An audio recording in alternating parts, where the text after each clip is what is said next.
Tonight we drift into a time when sleep didn't come all at once. Imagine you're nestled beneath a rough linen sheet in a narrow bed, stuffed with straw and memories. Outside, the faint echo of church bells drifts down cobbled alleys, mingling with the scent of wax smoke and last night's onions. The candles have long guttered out, but you haven't just fallen asleep, you've just finished your first sleep. And no, you're not a sleep-deprived modern soul trying to pull off a segmented slumber experiment for YouTube. You're a perfectly average Renaissance Italian. And you're only halfway through your night. 2 sleeps, 1 long night, a secret interlude in the dark. You probably won't survive this if you're expecting a single, uninterrupted snooze. So, before you get comfortable, take a moment to like the video and subscribe, but only if you genuinely enjoy what I do here. And let me know in the comments, where are you watching from and what time is it there? Now dim the lights. Maybe turn on a fan for that soft background hum. And let's ease into tonight's journey together. You roll onto your side, the straw beneath you, rustling like dry parchment. Your back aches from the hard mattress, and someone, your cousin, or perhaps a family friend, has an elbow pressed squarely into your ribs. You shift gently, trying not to wake the entire bed. Because yes, the entire bed is full. Renaissance sleeping arrangements weren't known for their privacy. Extended families piled in together. Kids, siblings, maybe even a servant or two, all sharing warmth like bundled firewood. Sometimes even guests stayed the night and simply squeezed in. It wasn't unusual for 6 or more people to share a bed. Not because people were especially fond of group cuddles, but because warmth was rare and precious, and beds were expensive, and space, well, it was a luxury most didn't have. Yet for all the closeness, you aren't expected to sleep straight through the night. You've just emerged from primo sonno, first sleep. That term was once common in diaries, letters, and medical tracts. The first bout of rest usually began a couple of hours after sunset and lasted until midnight or just after. Then, a pause. You're awake, but it's not alarming, it's expected. This little midnight window was called la veglia, the watch, and it wasn't some strange accident of biology. It was your time. The world didn't demand productivity from you during these dark hours. There were no phones to scroll, no inboxes to clear. Instead, you might kneel by your bed and pray, or whisper quietly with the others, still awake. Or if you're lucky, head down to the hearth, still warm from the evening's fire, and nibble a leftover hunk of bread, while the embers glow like half-forgotten stars. And what happens next? You return to bed for second sleep, secondo sonno.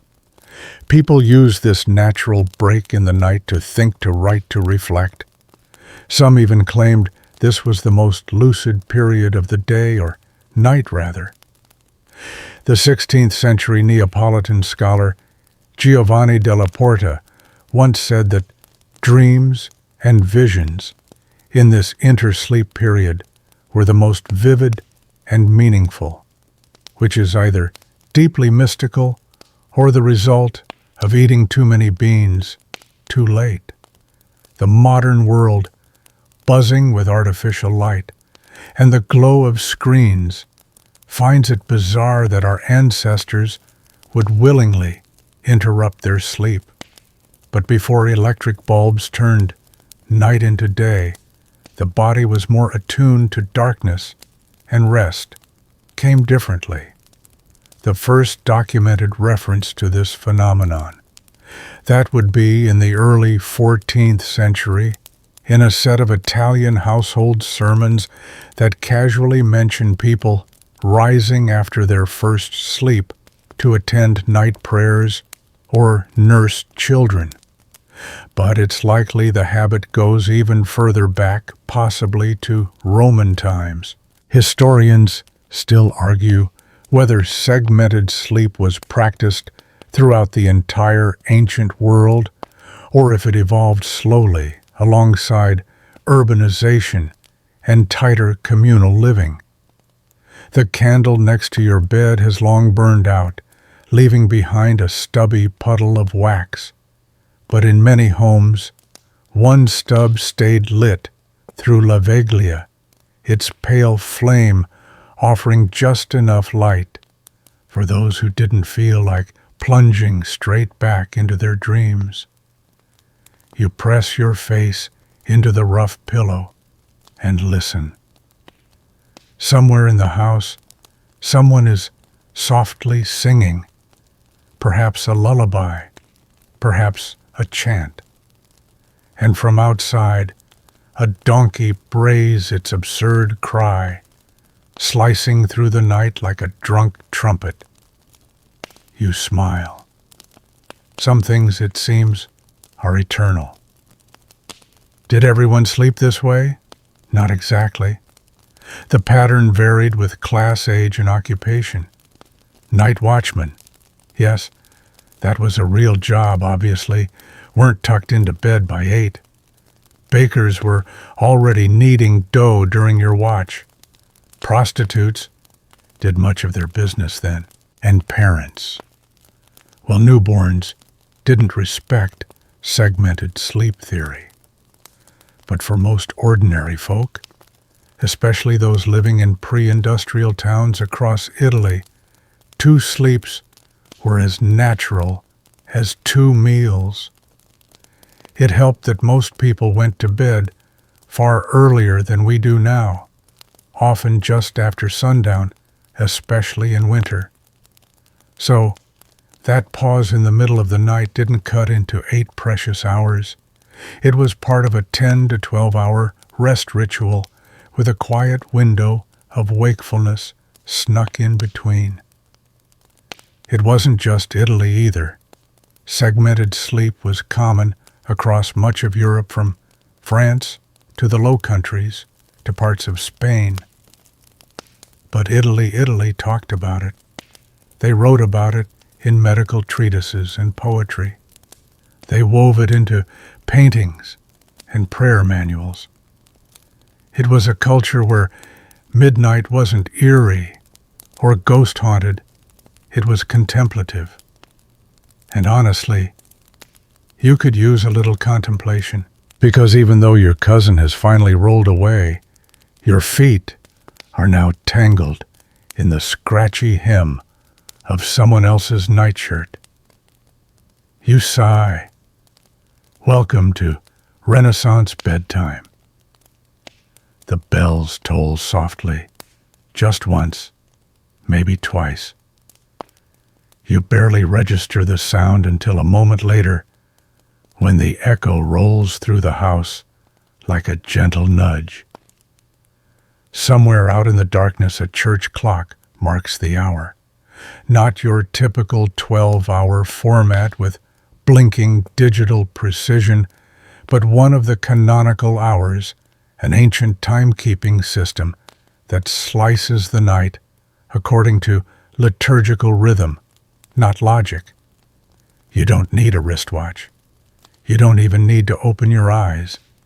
That subtle clang in the distance is enough to tell you where in the night you've landed, somewhere in the middle of the watch, the sacred space between first and second sleep. In Renaissance Italy, these bells were more than noise pollution. they structured life. Each peal told the community what time to pray, when to rest, and when to rise. The mattutini bells rang out before dawn for the monks, the nones at mid-afternoon, the vespers just as the sun dipped, and in the middle of the night, a bell or two to mark the vigil hour. The bells didn't just belong to monks. Every town had them, every parish. Even small hamlets clung to their bronze timekeepers like anchors in a sea of uncertainty. They rang for births, deaths, emergencies, and yes, for ordinary midnight wakefulness. Some cities like Florence were known for their cacophonous layering of bell towers, so much so that nighttime could sound like a haunted metallurgist's workshop. You stir beneath your blanket. No need to panic. You're not late for anything. But the bells, muffled by thick stone walls and heavier dreams, remind you that night is not a dead thing. It's alive, moving, marked in quarters and halves. This moment you're inhabiting, it belongs to the intermezzo, the sleepy space between the acts of the night's performance. Historians still argue whether Renaissance Italians relied more on bells than sunlight for daily routine. Some insist urban timekeeping was already dominant by the 1500s. Others say most people still woke with the sun and slept with the moon. Truth is, both are right. Life moved between rhythms, natural, spiritual, and social. The bells bridged those worlds. Not everyone understood them. Travelers sometimes wrote confused letters home. The bells ring here at absurd hours. What are they summoning? Who listens? Locals didn't always respond with sympathy.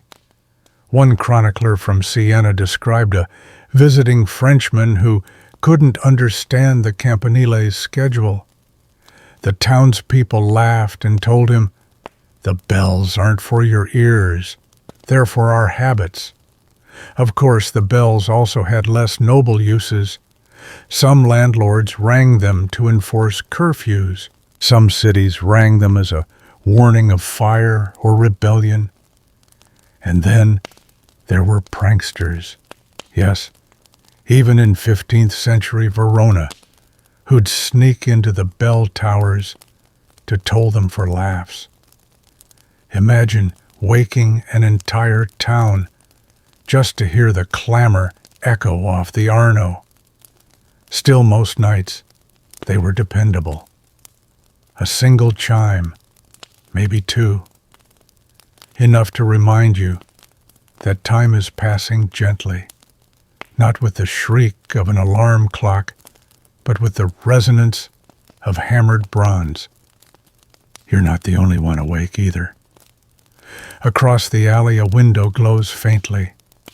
Someone else has lit a lamp. You can just picture it, a middle-aged scribe hunched over parchment, scratching notes by firelight. Maybe he's writing a letter or a confession. Maybe he's just journaling his dreams. Some people swore they were clearer in this hour. Others might be praying. This interlude was often recommended by the church for spiritual contemplation. Priests advised their flocks to use the time for whispered Hail Marys, silent repentance, or even reading holy texts if they were literate and lucky enough to own one. You're not sure if you're feeling particularly saintly at this hour, but there's a strange calm to the dark, a sense that no one expects anything of you. Not yet. One curious side effect of these bells was how they subtly trained the body. Without clocks, people developed internal rhythms that synchronized with the external soundscape. You learned when to rise, when to kneel, when to light the hearth. Even animals responded. Roosters crowed after certain bells. Dogs paced the streets after others. And sometimes you just stayed still. You lay there listening, letting time unfold like a lazy ribbon across your pillow. There's something soothing about that, isn't there? A world where time wasn't hunted down by timers and screens, but offered to you in gentle pulses, where the middle of the night wasn't a moment of insomnia or crisis, but a shared pause, an accepted rhythm. You hear another bell, distant, a little late perhaps. It might be from the Franciscan church, which always ran a bit behind the Benedictines. The delay doesn't matter. It simply confirms what your body already knows. You've made it through the first half. Eventually, your eyes drift closed again. You don't need to check the clock. There isn't one. And really, you're not sleeping again. You're simply continuing a journey you began hours ago, divided neatly by a tolling bell. The floor is colder than you remembered. You lower one foot cautiously onto the stone tiles, instantly regretting your decision. No matter how many wool rugs your family owns, and let's be honest, it's probably just the one, and it's under the dining table. The floor at midnight, in a Tuscan home, feels like walking barefoot across a tray of chilled marbles. You wince, shuffle to your slippers, and pull your shawl tighter around your shoulders. The fire in the hearth has long since gone out. The faint orange glow you imagined was just wishful thinking. You're not entirely sure what woke you. Maybe the bells, maybe the weight of a dream, or perhaps it's just that natural pause again. The in-between moment, like the intermission of a long play where nothing is required of you but stillness and a bit of warmth. You glance around the room. Someone's still snoring. Someone else has rolled over and is muttering in their sleep. You pat across the room, quiet as a shadow, hoping not to wake the baby or knock over the chamber pot. Yes, let's talk about chamber pots, because every good Renaissance sleep story features a deeply unglamorous sprint to the corner of the room. Bathroom trips at night weren't exactly a refined affair. If you lived in a multi-story house, you weren't about to fumble your way down 3 flights of stairs with a candle just to tinkle in the alley. So, chamber pots, it was. Made of clay metal, or if you were especially lucky, and a little showy porcelain. These humble vessels sat beside the bed, like silent witnesses to the nightly cycle of digestion and regret. And they weren't exactly odorless. You stepped carefully. Now, why is it so cold in here? Because insulation wasn't really a Renaissance thing. Most houses, especially the stone townhouses common in Florence or Siena, were built for durability, not comfort. Walls were thick ceilings, high, and windows tiny, designed more to keep out thieves and stray arrows than cold drafts. So you bundle up woolen stockings, a shawl or two, maybe a cap tied beneath the chin. Yes, nightcaps were a thing, and not just for the adorable paintings of little boys holding candlesticks. Grown men wore them. So did women. They were practical, warm, and occasionally embroidered with prayers, floral patterns, or family crests. Nothing quite like drifting off to sleep with a miniature Saint Sebastian stitched above your eyebrows. But you're still awake and hungry, because dinner, if you can even call it that, happened hours ago. Bread, some cheese, maybe a bit of soup. You shuffle toward the hearth, hoping to find a crust or two left on the table. Midnight snacks weren't always encouraged, but they weren't exactly scandalous either. A hunk of bread, some dried fruit. If you were a merchant, perhaps a fig soaked in wine. If you were poor, maybe just a sniff of the pantry and a quiet sigh. Historians still argue whether these midnight noshes were part of structured meals or improvised comfort. Some records suggest certain foods were even recommended for the watch hour, things easy to digest, gentle on the stomach. Others claim it was strictly discouraged lest it interrupt proper digestion. But as you chew slowly on a piece of dry biscotto, you suspect Renaissance people probably bent the rules just like we do today. And what's that on the windowsill? A little bunch of herbs, rue lavender, maybe a sprig of rosemary, tied together with thread hanging near the draft. These weren't decorations, they were defense. The Renaissance was a time of layered superstitions. People feared miasma, bad air, that spread disease and bad dreams.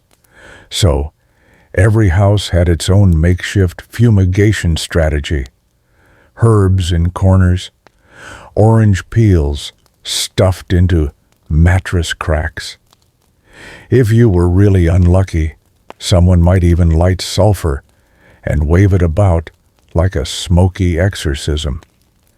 Some households went further, placing garlic under the bed, chalk crosses on the doorframe, crude talismans of Saint Zeno or Saint Apollonia pinned above the pillow to ward off nightmares. You glance up at your own, just a simple wooden carving with a cross, but it's enough. It watches quietly while you adjust the scarf over your shoulders and return to bed. And speaking of beds, let's be honest, your mattress is not exactly luxurious. Most Renaissance beds weren't feather-stuffed clouds. They were coarse sacks filled with straw hay, or if your family was doing well that year, wool. If you were lucky, there was a mattress cover, a woven ticking stuffed with rags. But they were lumpy, loud, and occasionally attracted bugs. You haven't lived until you've swatted at a flea during your second sleep. The bed frame creaks as you climb back in, not just from age, but from the number of bodies it's hosting. Beds were shared, parents with children, servants with employers, siblings in a snoring heap. Privacy wasn't a concept, space was communal, warmth was shared, and silence was rare. If someone had a dream, you all heard about it because they likely talked in their sleep.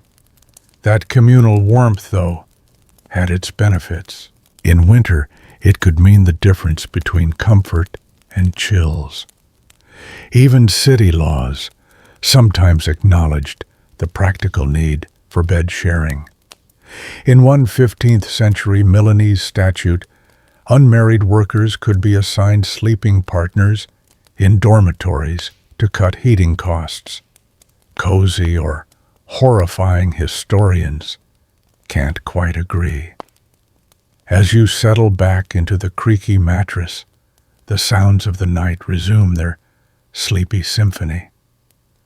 The pop of cooling wood, the distant bark of a dog. Somewhere far off, a cartwheel squeaks over cobblestones, and in the room, a soft sigh, a child turning over, a murmur from an old woman, drifting between dreams and memories. You pull the blanket tighter, cap slipping sideways. It's not perfect, but it's home. And for all its discomforts, the cold floors, the snoring relatives, the unpredictable chamber pot placements, there's something grounding about it all. This shared sleep, this rhythm. You are not alone in your wakefulness.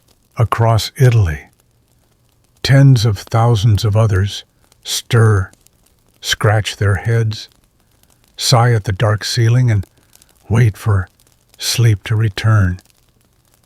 And slowly, steadily, it does. You lie still, eyes open to the ceiling you can't quite see, and let the silence settle like dust on your chest. It's not an eerie silence. It's padded and hushed, filled with the kind of quiet that only arrives when every candle has long gone out and every whisper has faded into breath. This, you realize, is the watch, your moment between sleeps.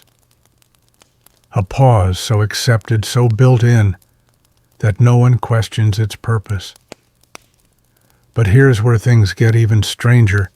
This middle-of-the-night interlude wasn't just tolerated, it was cherished.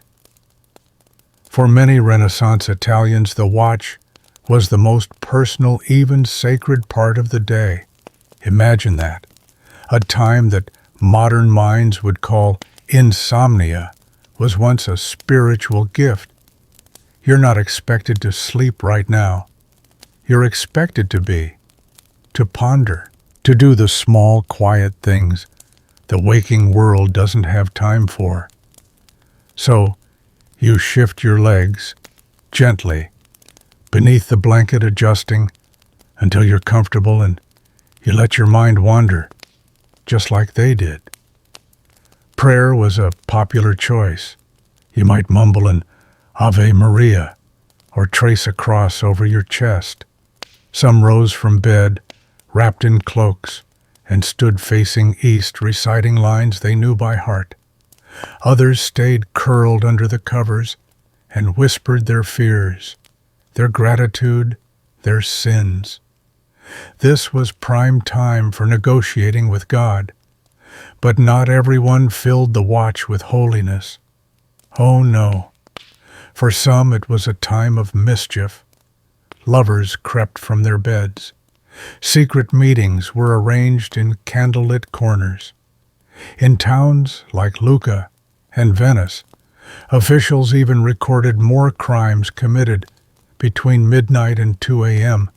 than at any other hour, though whether that reflects criminal activity or just more people being awake, historians still argue. You sit up slightly, propped on one elbow, listening. The town is breathing. You can hear it. A muffled voice carries across the alley, barely loud enough to catch. Maybe someone else is reading, or confessing, or baking. Yes, baking. This was also the hour when the bakers began their work. Long before sunrise, ovens were fired and dough was kneaded. Fresh loaves had to be ready for the morning crowds. The scent of yeast flour and smoke might drift through your window as you lie awake. It wasn't unusual for people to stroll down to the bakery during the watch exchange, a few sleepy words, maybe grab a warm heel of bread. And of course, not every conversation at this hour was so innocent. The watch was ideal for gossip. Imagine two women leaning out from opposite windows, wrapped in shawls, trading secrets in hushed tones. Or an old man tapping on the wall to catch his neighbor's attention. In the stillness of night, even a whisper could travel far. You get up, pull the shawl tight around your chest again, and tiptoe to the table. There's parchment there, half a letter you meant to finish yesterday. The ink is cold, but the feather quill still rests where you left it. This would be the perfect time to write. Many Renaissance writers claim that creativity peaked during this segment of the night. Michelangelo was known to sketch under candlelight. Petrarch supposedly edited his sonnets in the early hours, hearing only the scratch of his pen and the crackle of wax. Some physicians even recommended this moment for contemplation, claiming that the mind was clearest during the watch. They argued that dreams from first sleep left a kind of lingering mental clarity, a softness of thought that allowed new ideas to emerge. Even the famous Dr. Marsilio Ficino wrote about this twilight clarity of the soul. But not everyone used the time so productively. Let's be honest. Some people just stared into the dark and sighed. And if that's you tonight, well, you're in good company. Because sometimes the body wakes not for purpose, but simply because it's time. Your circadian rhythm, before it was corrupted by blue light and espresso shots, naturally divided your rest. The melatonin surge that carried you through first sleep dips slightly in the middle of the night, then rises again to ease you into second sleep. A dip, a pause, and a return. So you sit, you think, you snack maybe. You look out the window at the moon, which if it's clear, is high in the sky now, pale and enormous, above the clay rooftops. And then when your breath slows and your shoulders unclench, you crawl back under the blanket, back into the communal bed, back into the straw mattress that crinkles like autumn leaves. Someone mumbles a half-dreamt phrase beside you, probably your uncle. Someone else farts loudly. You try not to laugh, because the truth is, for all its ritual and sacredness, the watch was also a very human thing, full of strange noises, soft laughter, quiet hungers, and the occasional unexpected foot to the face. Still, you close your eyes, and slowly the second sleep begins. You don't fight it. You let it come naturally, like a familiar song, picking up where it left off. Your breath deepens. The room feels warmer now. The moon glides a few inches across the window frame, and the world eases back into dreams. You are not finished resting. You are only halfway there.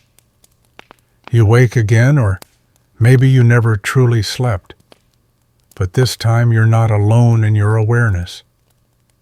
The entire bed shifts slightly, a communal ripple through the warm pile of limbs and fabric. Someone scratches their neck. Another mutters something about olives. And then you hear the soft, unmistakable sound of someone rising a creak of wood, a breath, the gentle brushing of skirts against bare feet. It's your aunt, perhaps, or one of the older cousins. She tiptoes toward the door with the kind of practiced silence that comes from years of midnight motion, and she's not headed outside. No, she's going to pray, or write, or if she's feeling particularly modern, empty the chamber pot. You lie still, eyes barely open, and feel the heaviness of second sleep pulling at your body. But not yet. Not quite. Because before that, your brain decides to run an inventory of your surroundings. It's not very luxurious, but it is very Renaissance. You're sharing a bed in a small, smoky room, possibly with an entire generation of relatives. Beds, back then, they weren't for individuals. They were for clusters, for communities.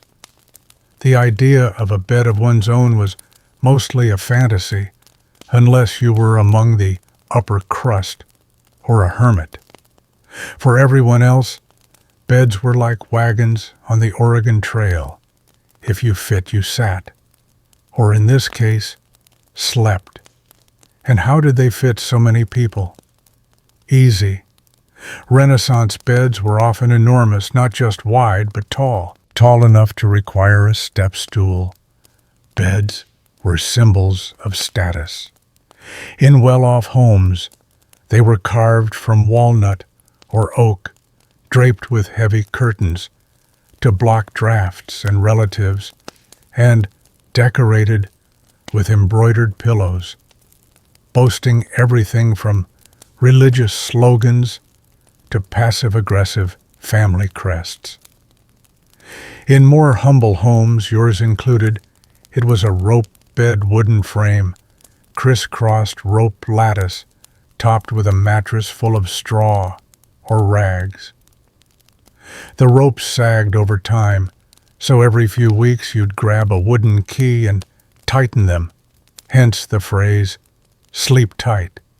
Yes, that's real. Yes, it's ridiculous. And yes, you're still expected to sleep while someone's elbow digs into your shoulder blade. Historians still argue whether shared sleeping was truly comfortable or simply tolerated. Some claim it created intimacy, warmth, and family bonding. Others say it was a germ-spreading, nightmare-inducing nightmare. Either way, it was normal, and it went beyond family. Guests stayed in your bed. Travelers, too. There are records of entire inns where patrons simply rented space in a bed. If that sounds horrifying, imagine being the middle person in a six-sleeper lineup. No room to stretch, no personal blanket, just a communal warmth and the smell of 8-hour-old onion breath. In larger homes, servants might sleep at the foot of the bed. Children curled into corners. Sometimes even pets found their way beneath the covers, especially cats, who knew exactly where the warmest spots were. You tug the blanket up, adjusting the scratchy wool edge against your chin. No fitted sheets here, just layers. A linen sheet, maybe 2 wool blankets, and if you're rich enough, a feather duvet. But don't get too dreamy. The feathers are poking through. Nearby, someone mumbles something in Latin. It's probably Grandpa again, quoting scripture in his sleep. He has an entire psalter memorized and no off switch. You've gotten used to it. Outside, the night continues its crawl. It's past the watch, now sliding toward the hours of secondo sonno. This second sleep was usually deeper, heavier. Your body, having already released some of the day's tension, now gave in completely. Dreams during this second stretch were often stranger, less orderly, less polite. You dream about spinning wheels, about running through grape fields with your shoes on the wrong feet, about arguing with Leonardo da Vinci over the price of an egg. Typical Renaissance nonsense. But your body also uses this time to recover. Studies of segmented sleep patterns suggest the second phase is when your body does most of its physical repair. In the modern world, we cram it all into one go, but your ancestors had the luxury or curse of spacing it out, and the rhythm of it. It wasn't just personal, it was societal. The whole town rose and rested by this pattern. You could track your neighbors by their creaking floorboards. You knew who prayed during the watch, who cooked, who sneaked out, eked. And yes, people absolutely did. There were rumors, of course. Rumors of midnight visits between lovers, whispered trysts by candlelight. Some scholars think this midnight wakefulness was especially helpful for intimacy when the body is relaxed and the household quiet. Italian love poetry from the time often alludes to night's second embrace or the kiss before second sleep. A charming way to say we hooked up between naps. You roll onto your side and try not to dwell on the idea of your parents using the watch for romance. Instead, you focus on the bed, the creaks, the weight of shared blankets, the rhythm of breath beside you. This wasn't a solitary act. Sleeping was communal, a shared event like eating or mourning. And that sense of togetherness, the warmth, the scent of rosemary oil on someone's pillow, the accidental kick from a cousin was part of life. You were never really alone in the dark. Eventually, you sink back into second sleep thoughts, fading like candle smoke. The warmth returns deeper this time. The sounds dull. The dreams restart. And just before you completely drift off, you swear you hear another creak of the floorboards. But this time, you don't check who it is. You're too far gone. Second sleep has claimed you. You wake to a strange, heavy silence, not the thick, velvety quiet of deep sleep, but a pause, edged with tension. Your breath catches. Something's different. There's a smell in the air, sweet, but wrong, almost floral, but sour at the edges. Someone nearby stirs and coughs softly. You recognize the sound, and your stomach tightens, because that cough, that's not from bad bread. That's a plague cough. It's the middle of the 15th century, and the plague still comes and goes like an uninvited dinner guest. Florence, Milan, Venice, none are immune. And when the Black Death isn't sweeping through with drama, its quieter cousins are. Fevers, fluxes, boils. You never quite feel safe. In times like these, even sleep is a negotiation. You remain still. Because sometimes the best you can do for your health is not to move too much at night. In fact, people were told to avoid rising during certain hours, especially during outbreaks. The air at night, called aria cativa, bad air, was feared as a carrier of disease. This wasn't entirely unfounded. Stagnant air in crowded homes wasn't exactly hygienic. But they didn't know about germs. They feared miasmas, invisible clouds of rot and sickness that drifted like ghosts from sewers and swamps into your nostrils while you slept. So, to protect yourself, you stuffed lavender under your pillow, or mint, or wormwood. You hung sprigs of rosemary in the corners. Some even burned resinous incense in bowls, letting the smoke drift through the rafters in hopes of chasing death away. In wealthier homes, bedchambers came equipped with ornate pomanders, little metal spheres filled with perfumed wax or dried herbs. You'd swing one gently before bedtime, trailing scents like orange peel, cloves, and cinnamon. Was it effective? Probably not. But it was comforting, and that counts for something when you're sharing a room with 6 people and one of them just coughed blood. And then there were plague pillows. Yes, that was a thing. Stuffed with herbs and placed near the mouth to filter the night air. Some people even slept with masks fashioned from cloth and wax, the precursor to the long-beaked plague doctor masks that would later haunt nightmares. Historians still argue whether these night rituals were rooted in medicine or mere performance. But one thing is clear: people believed.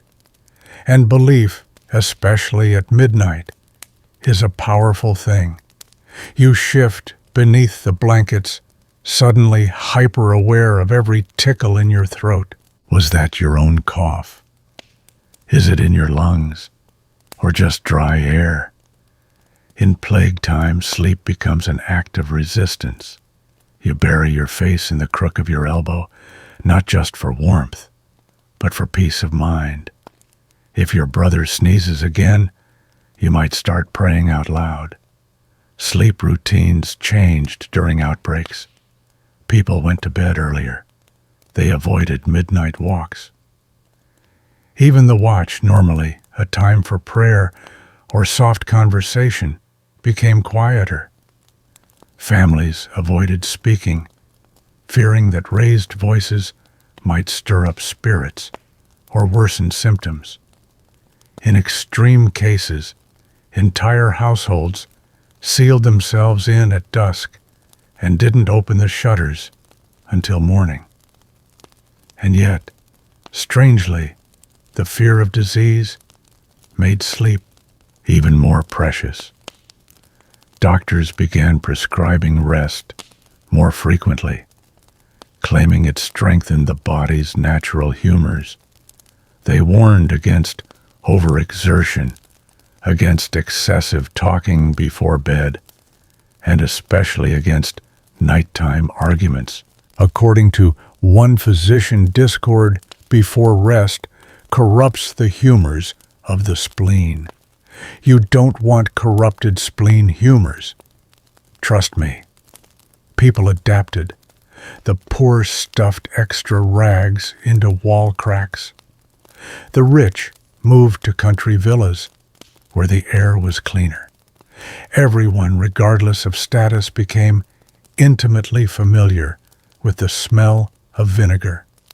Vinegar foot baths, vinegar-soaked cloths, vinegar spritzed across bedding to cleanse the soul and the sheets alike. You glanced toward the window. It shuttered, of course, locked tight against the night. But outside, the city still breathes. Somewhere, someone is walking the empty streets with a torch, marking houses with chalk counting doors. Sleep and plague have always danced together, awkward partners, forced onto the same ballroom floor. And you try to ignore it all. You try to rest. Because if sleep heals, then you need healing now. Your body is tense, curled into itself like a dried leaf. But slowly, with the rhythm of shared breathing and the weight of heavy wool, you begin to relax. And just when you think you might drift off again, a baby cries. Of course, the youngest cousin, probably teething again, lets out a scream that startles the entire bed. The mother, already awake, rocks the child with practiced arms. She murmurs something, a lullaby maybe, or a prayer. It's hard to tell in the dark. Either way, the room stills again, breath by breath. You pull the covers over your head, grateful for the barrier, not just against disease, but against the worry that hums beneath every sound. Because Renaissance sleep wasn't always restful. It was layered with meaning, fear, faith, and function. It had to do more than restore. It had to protect against the cold, against the plague, against the creeping suspicion that maybe, just maybe, something worse was waiting at the edge of your dreams. Still, the night continues. And so does your second sleep, drawn deeper now by sheer exhaustion. The herbs on your pillow help. The warmth of nearby bodies helps more. And maybe, just maybe, the darkness begins to feel less threatening. Because no matter how many fears the night brings, sleep keeps returning, patient, persistent, like an old friend who knows your house too well to knock. You're not in a bustling city now. You're somewhere quieter. A few miles out, perhaps a monastery nestled in the hills, its stone walls clinging to the earth like a sleeping beast. The night air is colder, here crisper, cleaner too. And the silence, it's almost complete, until it isn't. A low hum begins in the chapel. Deep voices, gravel-edged with sleep, murmuring in Latin. You stir beneath your thin blanket on a hard wooden cot and recognize the sound. The monks are chanting matins, the midnight office. Their prayers rise and fall like slow tides, echoing through corridors of cold stone and candlelight. You're a novice, perhaps, or just a guest. But either way, you're here, and your sleep isn't broken accidentally. It's part of the schedule. The monastic life runs on hours, not instincts. Bells toll 7 times a day, each marking a sacred pause. And one of those times, right in the middle of the night, the divine office must be honored. Sleep is fragmented, sacrificed for spiritual rhythm. You pull on your robe, rough wool itchy at the neck, and follow the flicker of candlelight toward the chapel. Sandals on stone make soft slapping sounds. The others are already seated in the choir stalls, hunched over psalters. No one looks fully awake, but no one complains. This is the rule. Monks in the Benedictine tradition observed matins around midnight, followed by a brief return to bed before rising again for lauds at dawn. Carthusians, even stricter, might interrupt their sleep 3 times a night. These weren't random disruptions. They were designed part of a life devoted to humility, routine, and constant spiritual readiness. And the interesting thing, the monks functioned like this. They got used to it. Some even claimed that sleep, when broken like bread and spread across the night, became more meaningful, more vivid. Historians still argue whether monastic segmented sleep inspired the broader cultural norm or merely mirrored what the rest of society was already doing. Either way, the monasteries documented it best. Their schedules were precise, their wake-ups were logged, their yawns less so. You kneel, folding your hands, trying not to shiver as the chill seeps up through the floor. The chanting surrounds you.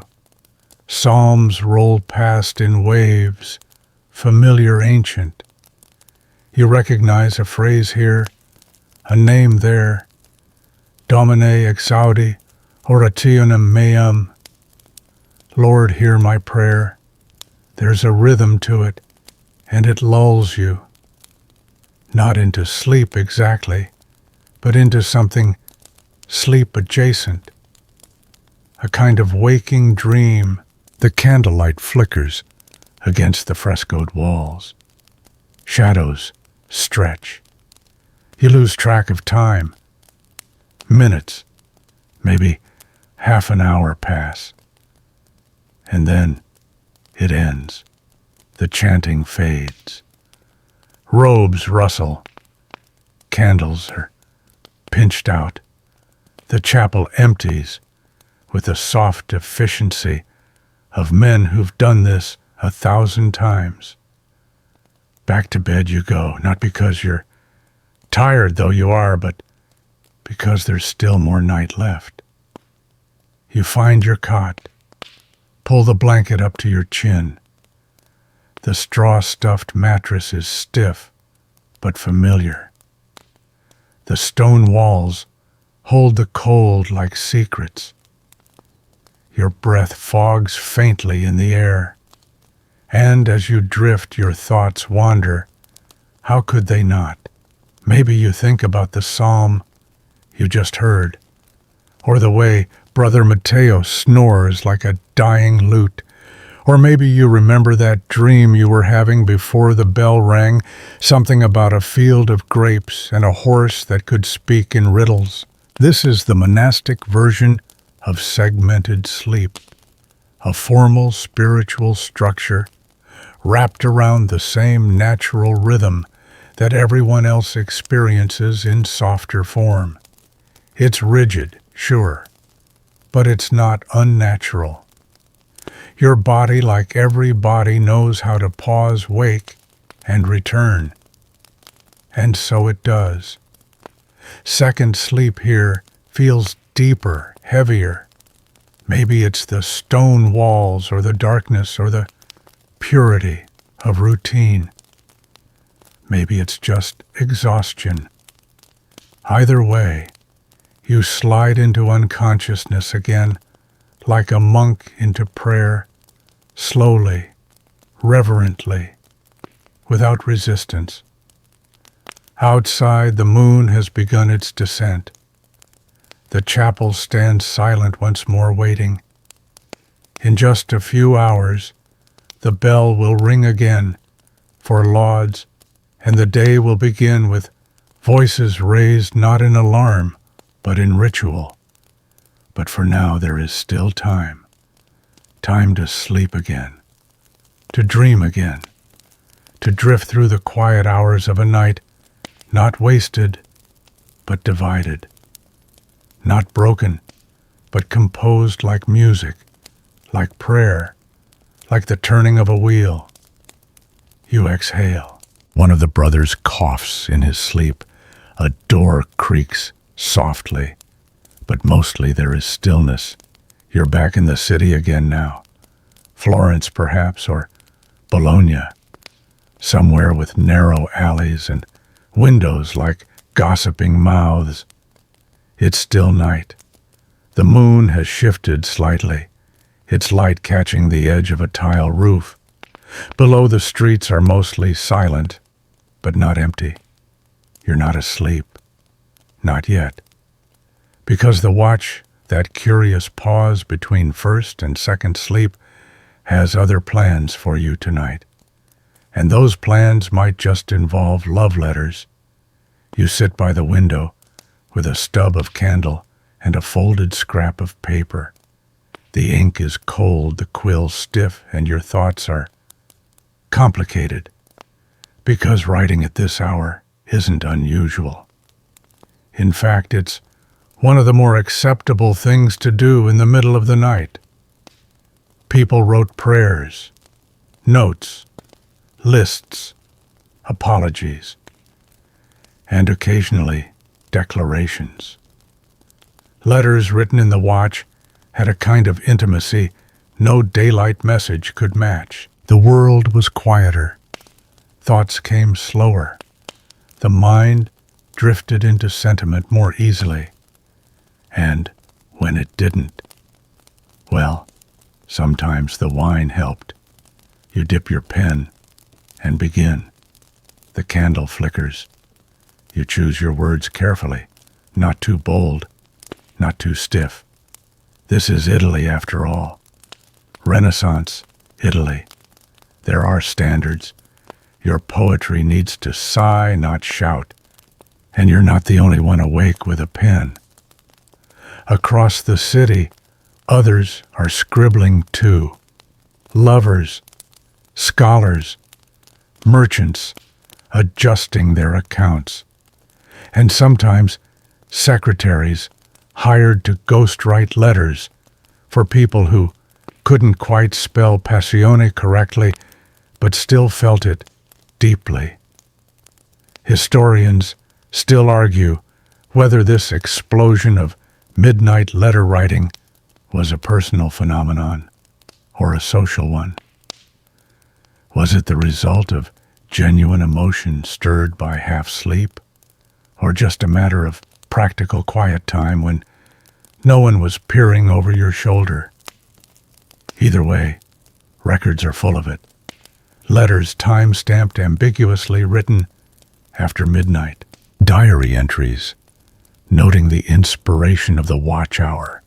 Even plays from the time feature characters composing sonnets in their underclothes at ungodly hours, lit only by moonlight and poor judgment. And of course, not all watch activities were as sweet. You lean slightly out your window, just far enough to see across the street. Another figure stands at their own sill-cloaked, leaning. It's a man, or perhaps a woman, whispering up toward a higher window. A low murmur, a laugh, then a hiss of caution, because not everyone in this household is asleep, and not every nighttime visitor is welcome.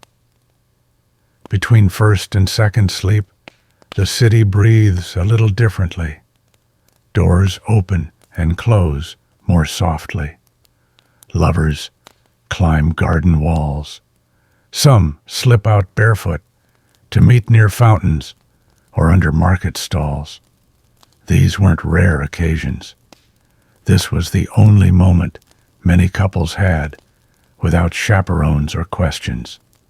The dark gave them freedom and plausible deniability. You know the stories. The tailor's daughter who met the baker's apprentice by the butcher's cart every Tuesday at 1 a.m. The widow who left roses at the door of the priest, not because she expected love, but because she longed for comfort. The scholar who pretended to be praying, but was actually meeting his rival's sister for whispered philosophy and unwholesome verses. Love was patient. Love was kind. But most of all, in Renaissance Italy, love was quiet. This is why some households started enforcing lock hours, not just on children, but on adults, especially daughters, and especially if your family had even the faintest whiff of wealth or reputation. One missed hour of virtue could stain an entire dowry. So, letters were passed. Secret codes developed. And night became a labyrinth of emotion rules and candlelight. But not every letter written at this hour was about love. Some were confessions, or updates, or farewells. People wrote wills at midnight, final instructions, questions to God, or even on occasion to themselves. You remember reading one your grandfather's, perhaps written in 1496. If I wake again, it read, I will go to market and ask Signora D'Ambrosio whether she has more of the quince paste. And if I do not wake, I pray the saints forgive me for the coins I kept from the abbey. A typical Renaissance blend of the sacred and the petty. You finish your own letter now. The ink has dried. The words, imperfect though they are, will do.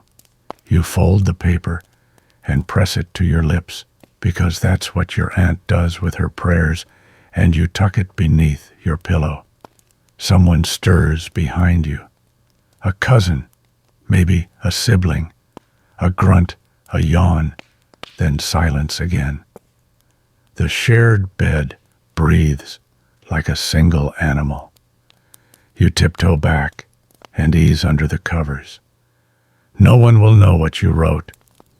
No one needs to. You glance one last time at the window. The figure across the street has vanished. Only the moon remains a pale coin pasted to the sky. Its light slips between rooftops, bounces off bricks, and lands gently on your closed eyes. Second sleep is waiting, and this time you welcome it, because the letter is written. The city is quiet, and the night is far from over. The fire has long gone out, but you can still smell it, wood smoke clinging to the air like an old memory. The hearth sits cold in the corner of the room, gray with ash, its stones damp with the breath of midnight. Yet it draws you in. You rise slowly, not with purpose exactly, but with instinct. There's a hush to the house now. First sleep is over. You're alert, but not fully awake. This is the watch after all. You know it well by now. And so you shuffle toward the kitchen, or what passes for one in a Renaissance home. A low room with soot-darkened beams, a stone basin, and the ever-present pestle and mortar. No gas hissing, no fridge hum, just your own quiet steps, and the tiny sound of a mouse retreating behind a shelf. You're not alone. Across the way, the neighbor's window glows faintly. Someone else is up. You're not surprised. In Renaissance Italy, kitchens were the heart of midnight life. People gathered by the embers. They made tea, well, tisane, really herbal infusions of fennel or chamomile. They chewed bits of crust. They dunked stale bread into watered-down wine. And they talked, whispered, mostly to avoid waking the house, or worse, attracting gossip. The walls in these homes were thin, not just literally, socially too. Everyone listened, everyone talked, and some of the best rumors were born during la veglia, the watch. You remember a tale from your own street, the spinster 2 doors down, who claimed she saw a ghost in her kitchen one night, her dead husband asking where the lentils were, or the baker who swore that during one cold January night he met a man in rags standing barefoot in the oven's glow, speaking Latin backwards. Was it the devil? Probably not. But he never burned his bread again. Historians still argue whether these tales were the product of superstition or sleep deprivation. Maybe both. The watch, after all, was a dreamy time. You weren't fully awake. You weren't fully asleep. Your mind wandered. Your senses misfired. And in the flicker of candlelight, a tablecloth became a ghost. A sigh became a prophecy. You sit now on a low stool, feet pulled up for warmth. There's a heel of bread on the table, stale but edible. You chew slowly. The taste is earthy, a little sour. Maybe you smear it with a dab of leftover olive paste, or quince jam if you're lucky. And as you eat, you listen. Down the alley someone coughs. A cart creaks. A cat knocks over something it probably shouldn't. The city never truly sleeps. You can almost hear the voices across the alley. Two older women, probably sisters, whispering beneath shawls. They do this every night. You've timed them. They talk about who's courting who left whose house after dark, who paid full price for onions and who didn't.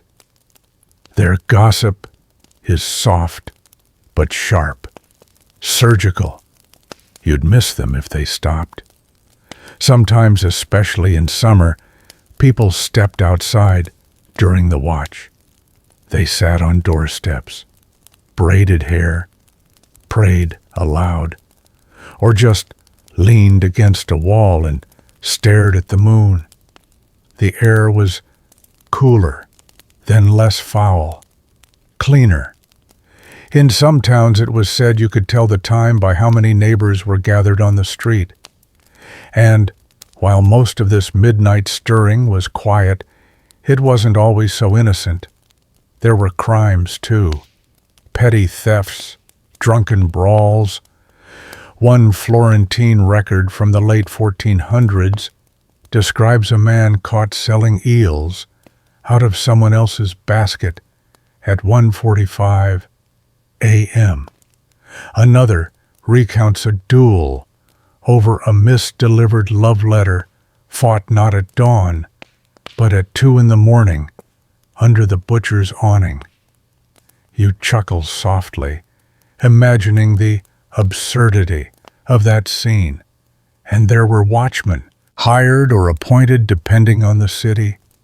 They patrolled the streets with lanterns and clubs, more to discourage mischief than to stop it. Their presence was symbolic, really. A flicker of light to show that someone might be watching, even if no one really was. You finish your bread and stretch. The fireless hearth still draws you in its ashes, faintly warm to the touch. You remember your grandmother saying that midnight ash carries dreams. If you touched it, it would show you what your heart most feared or desired. She said that's why she never swept it until morning. Of course, she also said never to look into a dark mirror during the watch. You might see your true self, or worse, someone else entirely. You rise again, brushing crumbs from your lap. The candle is nearly out, its wax pooling like a tiny pond.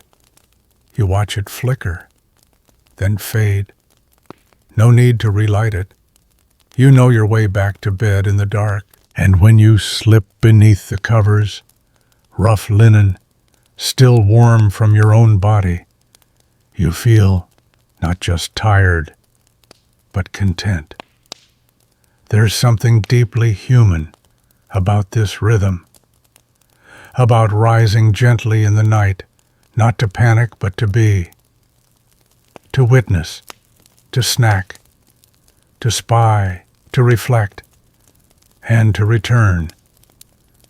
Your second sleep awaits. Heavier now, deeper, full of warmth and crumbs and echoes. And as you drift, you hear one final whisper, just a breath of sound from the street below. A story, perhaps, or maybe just the wind. You stretch slowly from under your blanket, one arm out, then the other. Second sleep has not yet taken you, but the quiet in your bones is real. Your breath is steady, the weight of the linen sheets is a comfort, not a cage. And your body, it seems, is waiting for permission. Tonight, though, you have an appointment with a doctor. No, not in person, but in parchment.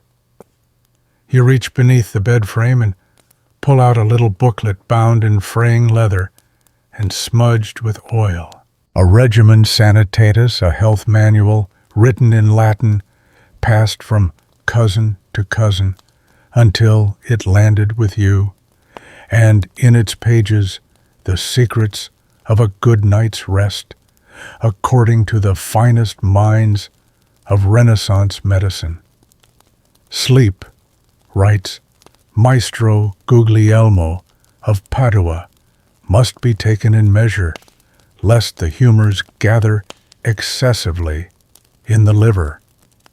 Yes, that's a real sentence. Renaissance doctors had a deeply complicated relationship with sleep. It wasn't simply rest, it was alchemy, a bodily balancing act, a nightly negotiation with your own insides. You settle back in bed and recall what you've read before. Too little sleep. Your blood becomes hot. Your phlegm dries out. Your digestion falters. Too much sleep.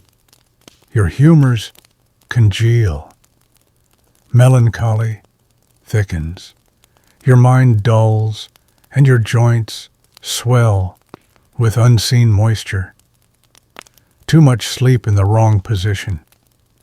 Don't even ask. One wrong nap, and you've got gout of the soul. So naturally, the segmented sleep model was seen as ideal by many physicians. First, sleep for the body, the watch for gentle waking digestion and prayer. Second, sleep for the mind, balanced, harmonious, proper. Historians still argue whether this medical approval followed the natural rhythm or justified it after the fact. But whatever the case, the doctor agreed, sleeping straight through 8 hours, dangerous, uncivilized, something only oxen and fools attempted, and timing mattered too.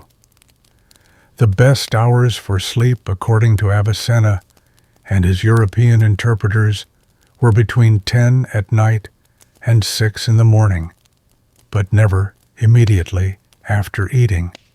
You had to allow your food to descend, lest it sit heavy in your gut and summon foul dreams, or worse, bile.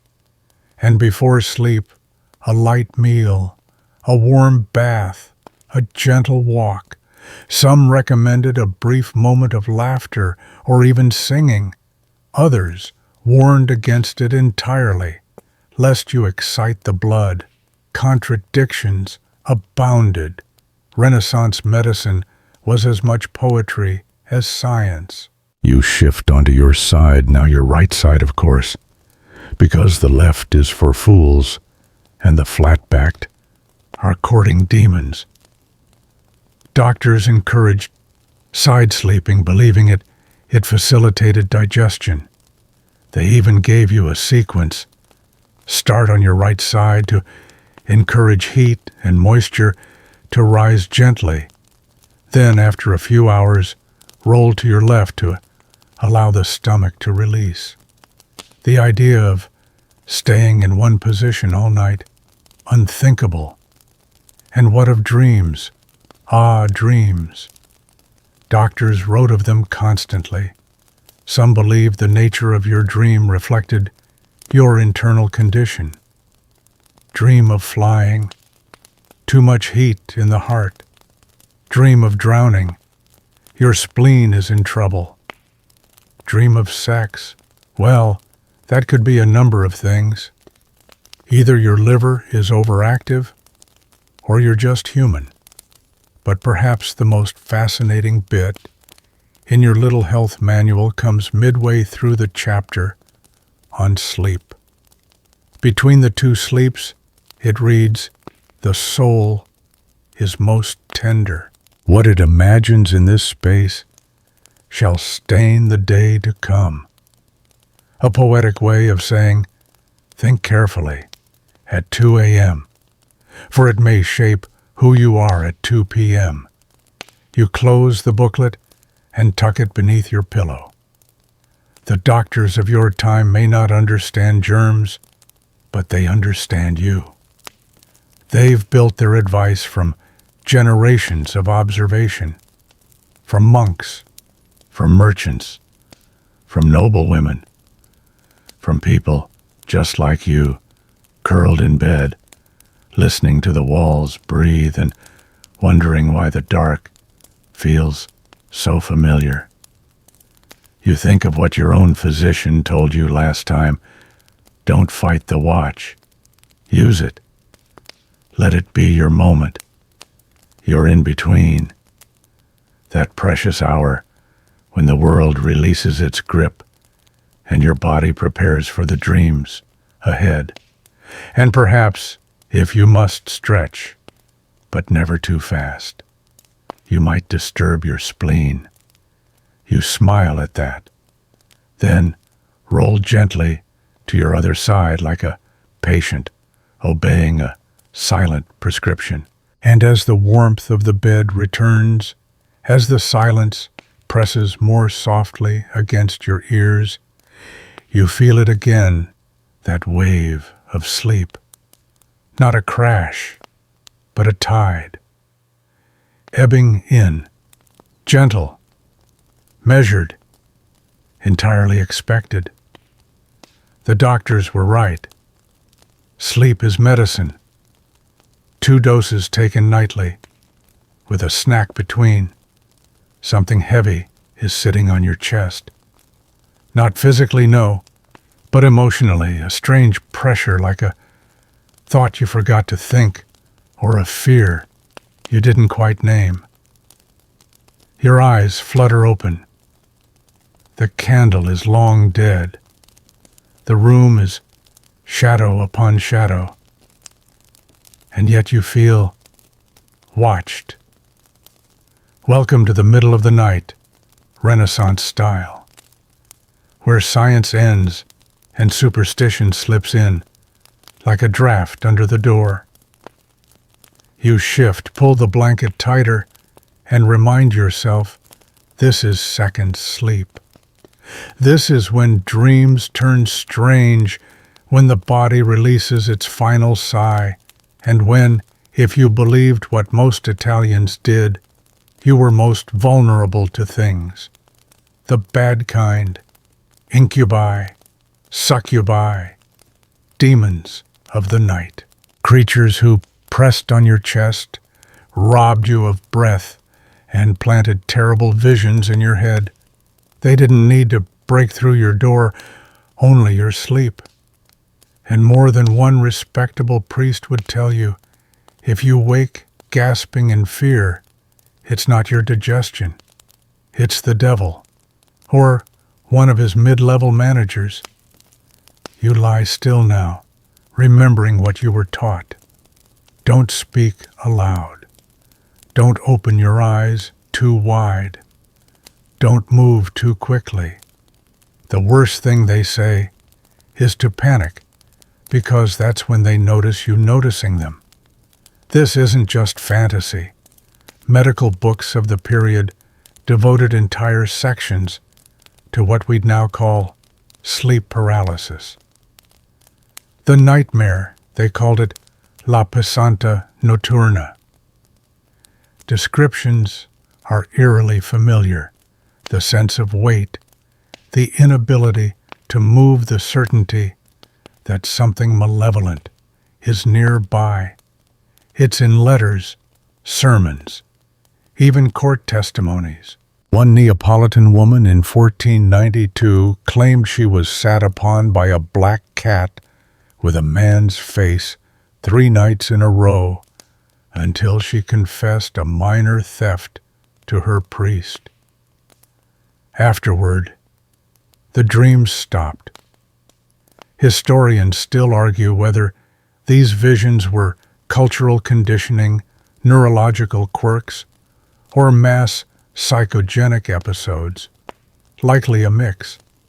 But to Renaissance sleepers, they were terrifyingly real. You fumble beneath your pillow until your fingers close around the smooth wood of your charm, a carved saint worn soft by decades of anxious thumbs. Maybe it's Saint Apollonia or Saint Vitus. It doesn't matter. You hold it tightly now, whispering a phrase you don't entirely understand, but which feels powerful in the dark. Libera me, Domine. You're not the only one doing this. Households across Italy had rituals for this hour. Garlic at the windows, crosses etched in ash above door frames, tiny knives hidden beneath pillows, not to stab, but to ward off. Cold iron, even in miniature, was believed to disrupt malicious spirits. And prayers, so many prayers. Families taught children to say a special nighttime invocation before bed. From ghost and demon lord, defend. From shadows press and spirits bend. Let not the mare upon me ride. Let holy light with me abide. Yes, it rhymes. Yes, it's creepy. Yes, it was whispered with the same sleepy reverence you might reserve for lullabies or bedtime stories. Because stories are what these creatures fed on. Not everyone feared demons, though. Some saw dreams during the watch as visions, messages, portents. Mystics especially. Women often claimed that their clearest spiritual revelations came during the break between sleeps.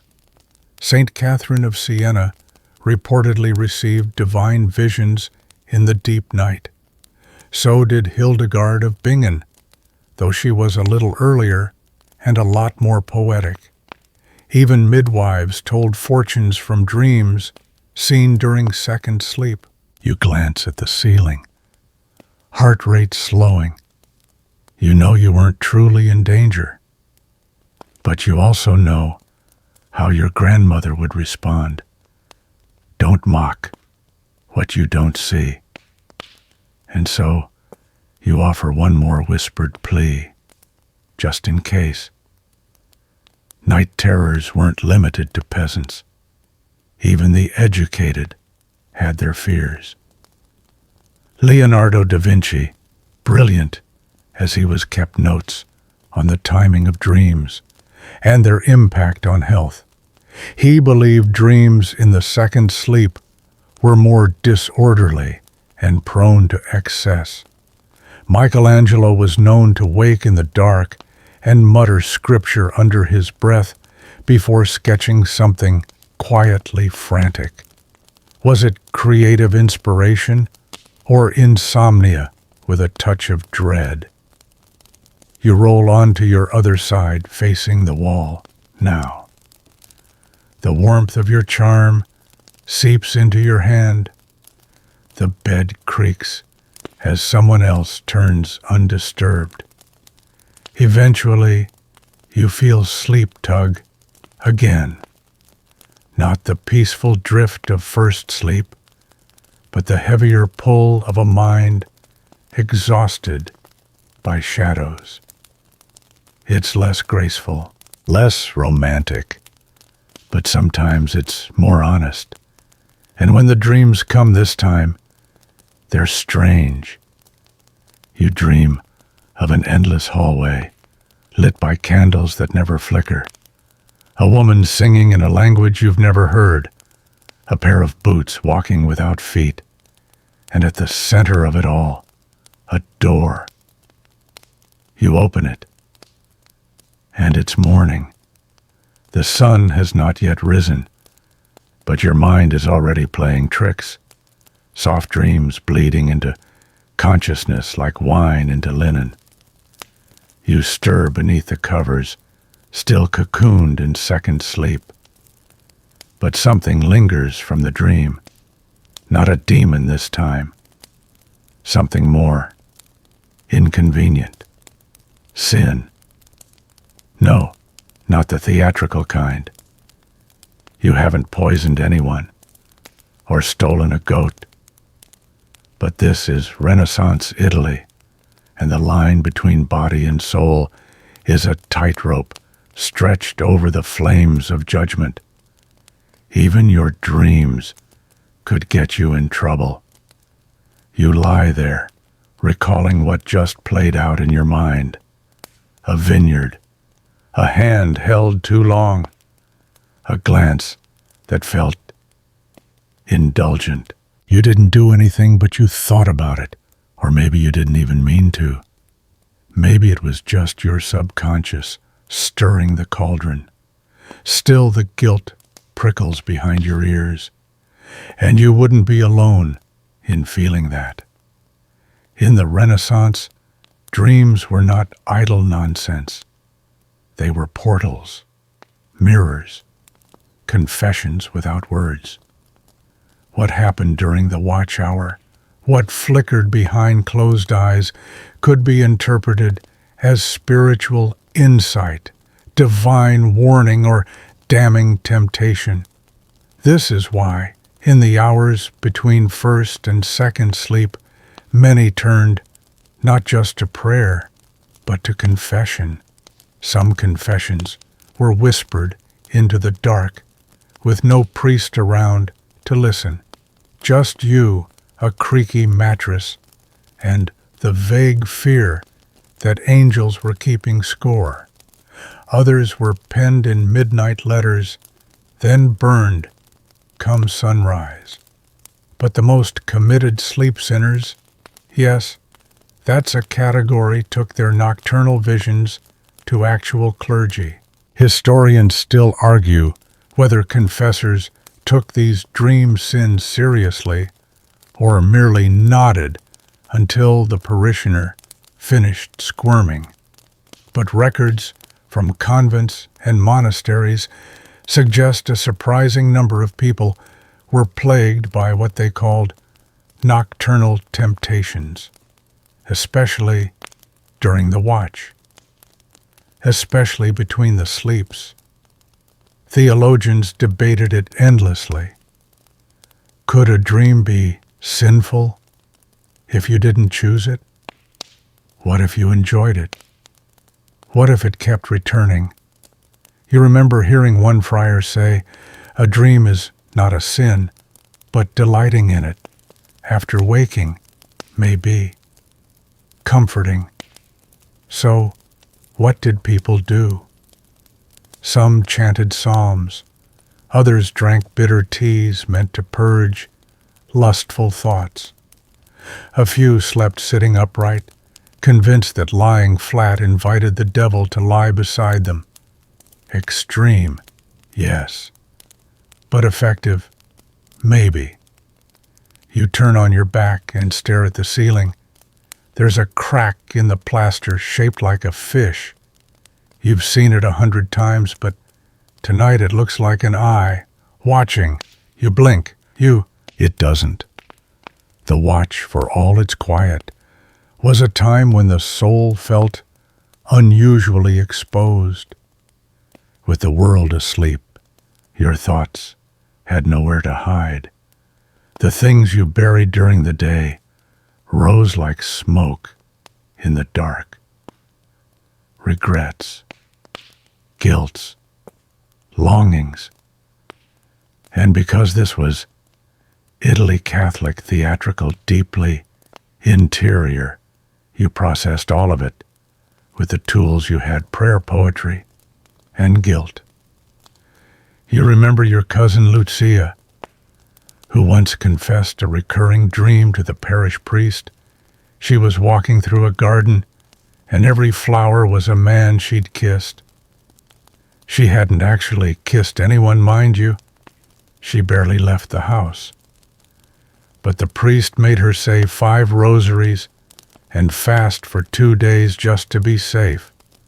Meanwhile, your Uncle Gino dreamed nightly of being chased by angry chickens, and no one cared. It's not fair. But dreams rarely are. Some tried to protect themselves from dream sin with charms, prayers stitched into pillows, images of saints placed beneath the mattress. One Florentine widow reportedly carved the name of St. Thomas Aquinas onto her bedpost with a kitchen knife to ward off inappropriate fantasies. Others avoided talking about dreams at all. Safer that way. And yet the Church also taught that dreams could be holy. Visions, visitations, prophecies. The trick was knowing the difference between divine inspiration and leftover goat stew. Some saints claimed their spiritual awakenings came in the watch. Saint Teresa spoke of hearing God's voice just before second sleep. Saint Francis reportedly woke one night convinced he had to strip naked and walk into the woods. He did. It was weird, but inspiring. So maybe, just maybe, what you dreamed tonight wasn't sin. Maybe it was a message, or a metaphor, or just the leftover echoes of someone else snoring too close to your ear. You exhale. Your breath fogs slightly in the cold, and then you whisper, not loudly, just enough for the darkness to hear, "If I sinned, let it pass like shadow. If I dreamed, let it rest like snow." It's not a prayer, not officially, but it works. You close your eyes again. The guilt has faded. The dreams have blurred. And second sleep is still yours for the taking, because the night isn't over, and neither is your journey through it. Your eyelids feel heavy, but your brain refuses to follow.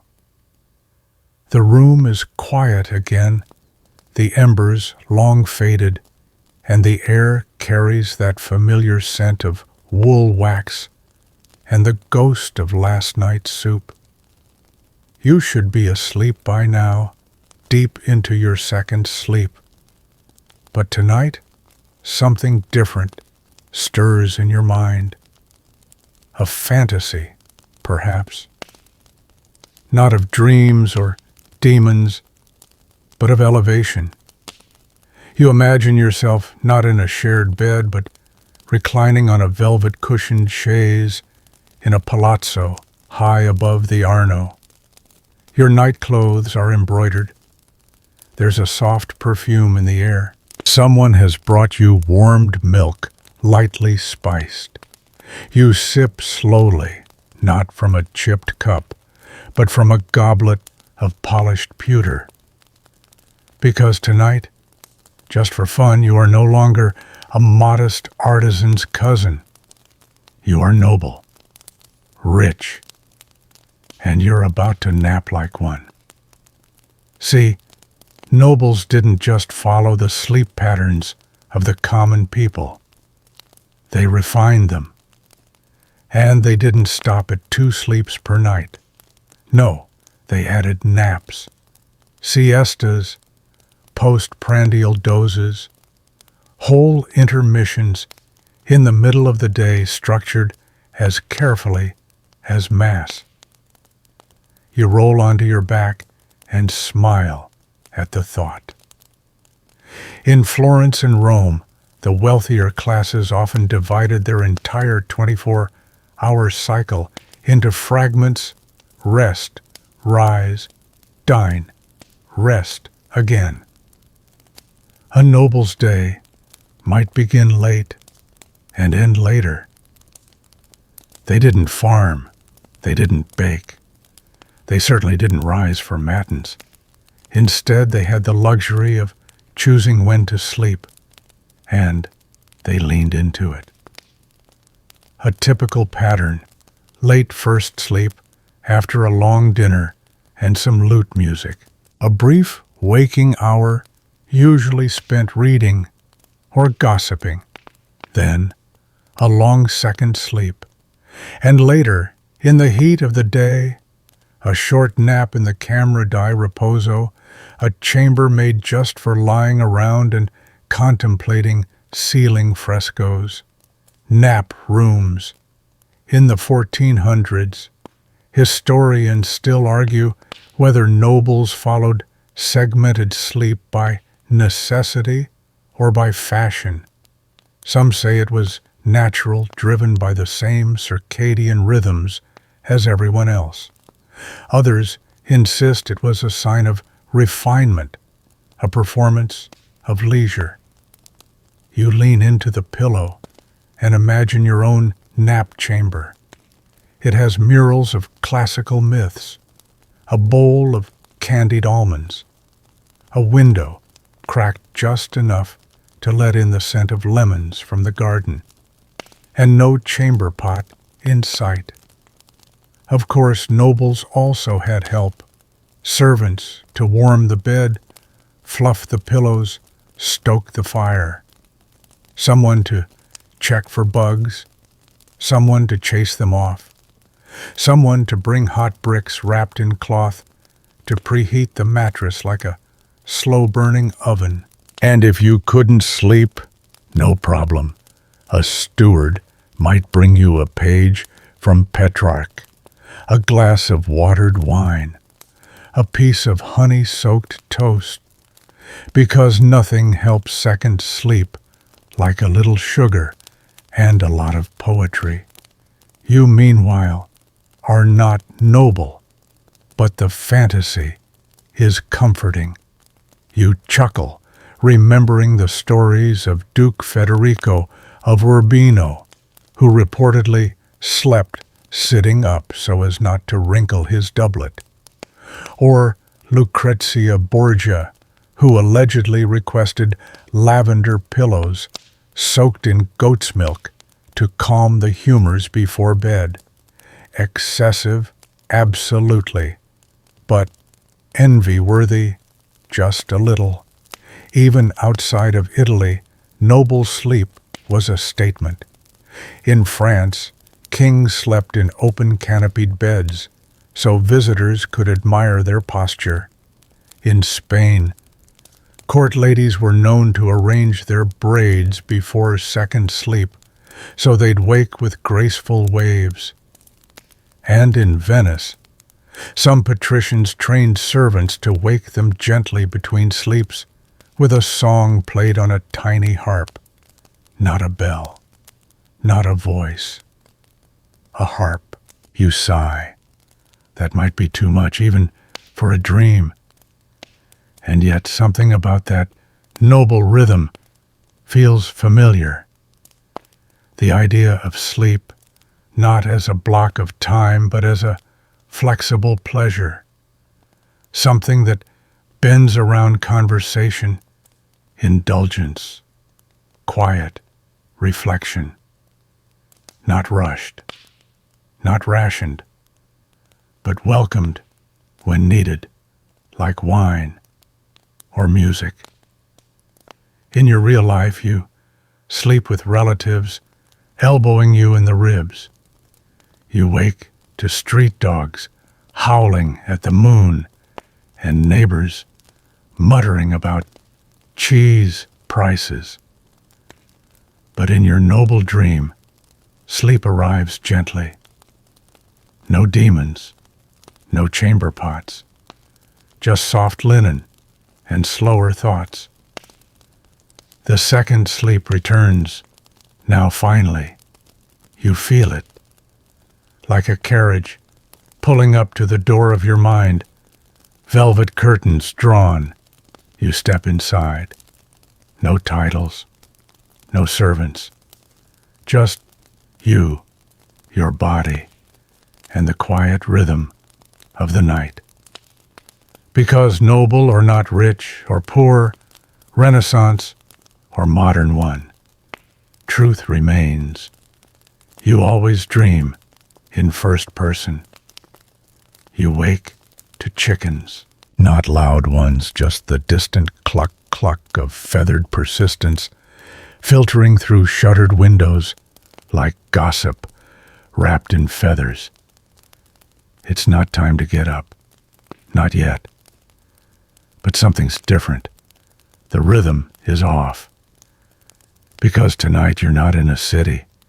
You're not crammed into a bed above a cobbled alleyway. You're in the countryside now, where second sleep still reigns, but its flavor is a little earthier, slower, ruder, perhaps.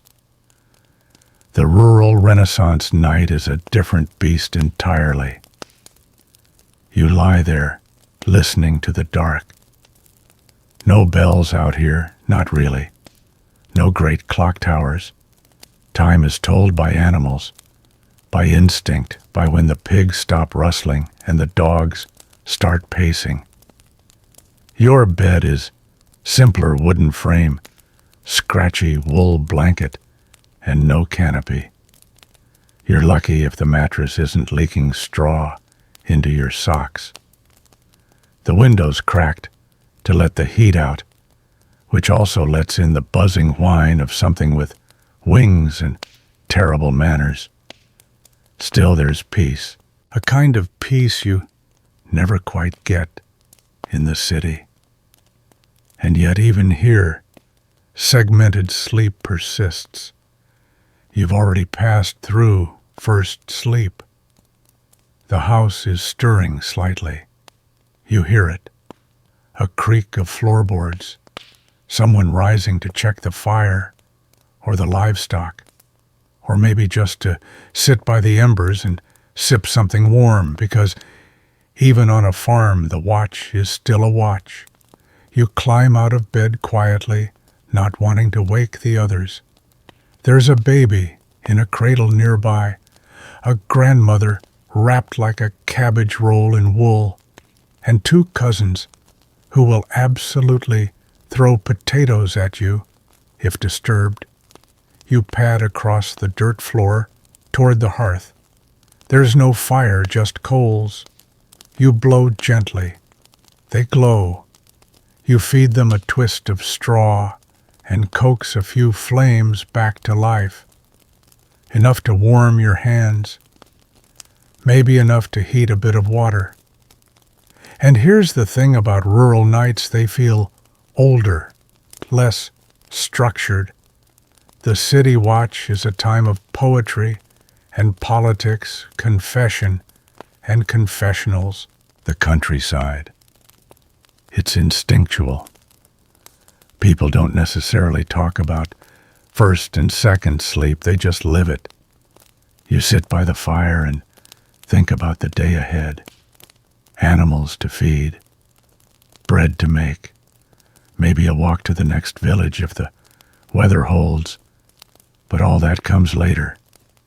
Right now, the night is still yours. Historians still argue whether the segmented sleep of rural folk was learned from monastic influence, inherited from older pagan traditions, or simply a biological inevitability in a world without Netflix.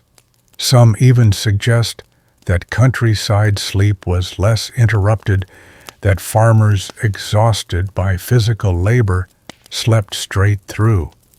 But anecdotal accounts, letters, diaries, court records say otherwise.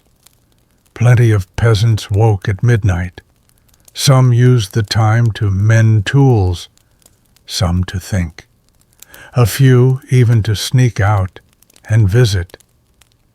Well, let's just say neighbors. The dark has always had its uses. And unlike the city, the countryside doesn't mind if you talk to yourself. You do so now. Just a whisper, a prayer, a bit of a song, maybe even a list spoken aloud so you won't forget. Thatching to check, chickens to chase, herbs to dry. You remember your uncle saying that the hour between sleeps was best for remembering things, that the mind unburdened by noise and light was sharper then. He claimed he solved a plow problem once at 2:15 a.m. just by staring at a loaf of bread. Maybe you'll try it later. For now you sip from a clay cup, lukewarm water, with a hint of thyme, and stare into the fire. Outside the world is ink dark, but inside the shadows flicker gently like stories, trying to be remembered. You glance back at the bed. They're still asleep, all of them, snoring softly, curled in bundles of fabric. The cradle rocks, once then settles. You sigh. The second sleep is calling again. You bank the fire with a handful of ash, place the cup on the floor, and slide back beneath the covers. A cousin groans and rolls away. The baby snorts. You ignore them, because the countryside may be louder, smellier, and more insect-infested, but its nights are still kind, still shaped by rhythm, and second sleep is still just as sweet. You close your eyes and dream of fields full of wheat, the wind combing the earth like a giant's hand. The chickens can wait. The rooster crows. Once, twice, then silence again. You don't move. Because this is the part of the night or morning, really, when time gets slippery. You're somewhere between second sleep and sunrise, between slumber and the clatter of real life. And your mind, it's wandering again. But this time it doesn't wander toward prayer or fear or food. This time it drifts into art. You lie there, eyes barely open, thinking of brush strokes, of poems, of ink-stained fingers and frescoes catching the morning light. Because in Renaissance Italy, even the rhythms of sleep found their way into the art. And it's not always obvious. You won't find a painting titled First Sleep followed by an hour of anxiety and bread. But you will find clues, subtle nods, little gestures that say, "Hey, I was awake at midnight too." A woman gazing pensively out a window, candle half melted. A man writing by the fire slippers, kicked off second sleep just moments away. A child curled next to a dog in bed, while a parent watches the stars with tired eyes. The watch crept into every corner of creative life. You think of the painters first because of course you do. Italy was lousy with painters.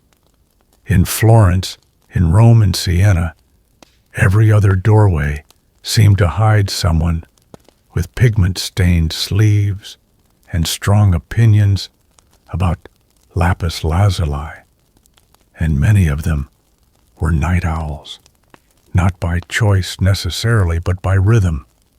Paint dried slower in the cool. Shadows behaved better in candlelight. And without distractions, apprentices asking questions, patrons demanding horses instead of halos. Artists could think, sketch, compose, dream.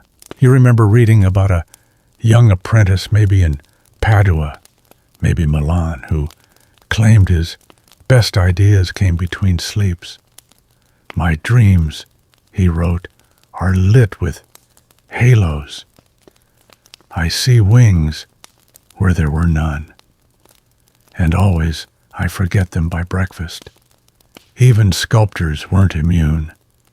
There's a letter from a Florentine stoneworker to his brother that reads, I awoke again last night at the dark hour. My hands itched. I rose and carved a face from memory. This morning, I found it smiling.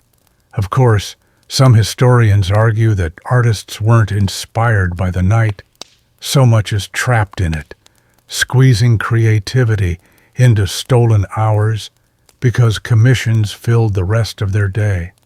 But even then, the night shaped their process, their tone, their palette. And what about the poets? Ah, the poets. You don't even need to speculate.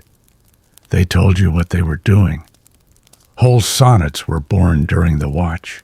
You remember Petrarch's line, between sleeps, I loved you best, when silence gave my thoughts no rival. It's not subtle. Midnight was for writing, whispering, bleeding gently into parchment. And let's not forget the playwrights. Comedy and tragedy both found their rhythm in these hours. Benedetto Varchi, in one of his diaries, describes composing dialogue at 2 a.m.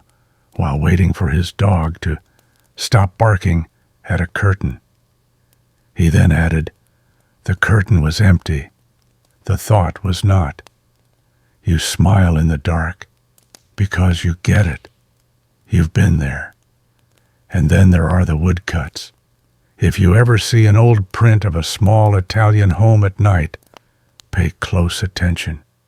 Look at the candle, the position of the bodies in bed, the posture of the figure by the window.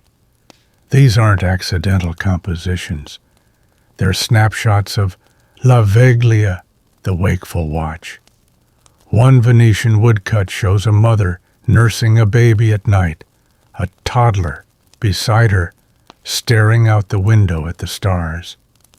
No title, no caption, but the scene speaks. This is what we do when the world pauses. You glance across the room. No candles are lit. No scribbling pens or pressed wood blocks here. But even this moment, this second sleep, half-awake pause, feels like art, like something ancient, something recorded not in paint, but in memory. And perhaps it's no surprise that centuries later, people still talk about the magic of the early morning hours, the witching hour, the creative hour, the time when dreams blur into ideas and no one's asking for anything except maybe another hour of rest. Even now, in a world of glowing screens and caffeine-fueled marathons, some writers and artists keep that rhythm. They wake at 2 a.m., not by alarm, but by instinct. They sit by quiet windows. They scribble. And then, if the muse is kind, they return to sleep before sunrise carrying a poem in their chest, like a tucked-in secret. You inhale slowly. The rooster has gone silent. The others are still asleep. You close your eyes again. And this time, when the dreams come, they arrive not as demons or sins, but as colors. a swath of ochre, a smear of blue, a face half-formed, a melody you'll forget by morning. And in that last thought, just before second sleep carries you away, you realize maybe the Renaissance wasn't about being awake. Maybe it was about what you did when no one else was. You wake to darkness again. Not the heavy velvet of midnight, but a thinner, grayer kind, the hour before dawn, when the world exhales before drawing in the first breath of morning. The fire is dead. The candle is spent. And yet your body knows this is not the end of the night. Not quite. Because while you sleep in fragments, the stars above you continue unbroken wheeling across the sky in slow luminous rhythm. And tonight your thoughts turn to one man who watched those stars more closely than most, Galileo. You stretch beneath the covers and wonder, did he sleep twice, too? Historians still argue whether Galileo Galilei, the famed astronomer of Pisa, followed the traditional pattern of segmented sleep. There are no diary entries that clearly state woke after first sleep. Ate cheese. Saw moons of Jupiter. But the silence around his sleep is telling in its own way because everyone else was talking about it. The absence of documentation sometimes suggests normalcy, which in the Renaissance often meant waking after 4 hours, puttering around by candlelight, and then diving into second sleep with ink-stained fingers.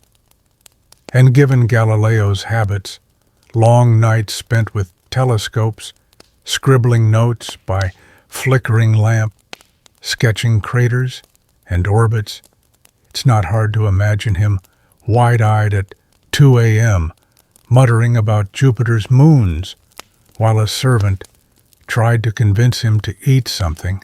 You picture it now. Galileo, hunched over a page, brows furrowed, holding up his quill like a conductor's baton. Around him, Florence sleeps, except for the dogs and the bakers and that one painter who always forgets to blow out his candle. Galileo isn't unique in this.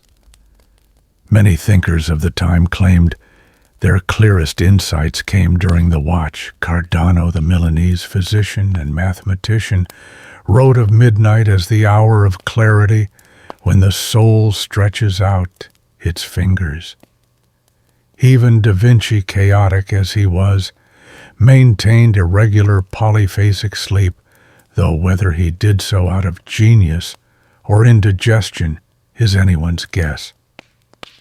You smile at the thought of Renaissance scientists comparing moon phases and mattress firmness.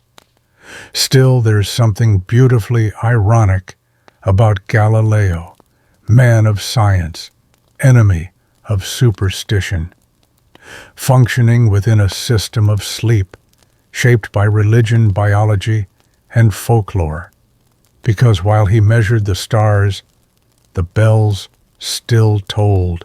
While he drew Saturn's rings, his neighbors recited midnight psalms, and while he proved the earth revolved around the sun, his body still followed the ancient pull of darkness and light, and perhaps he liked it.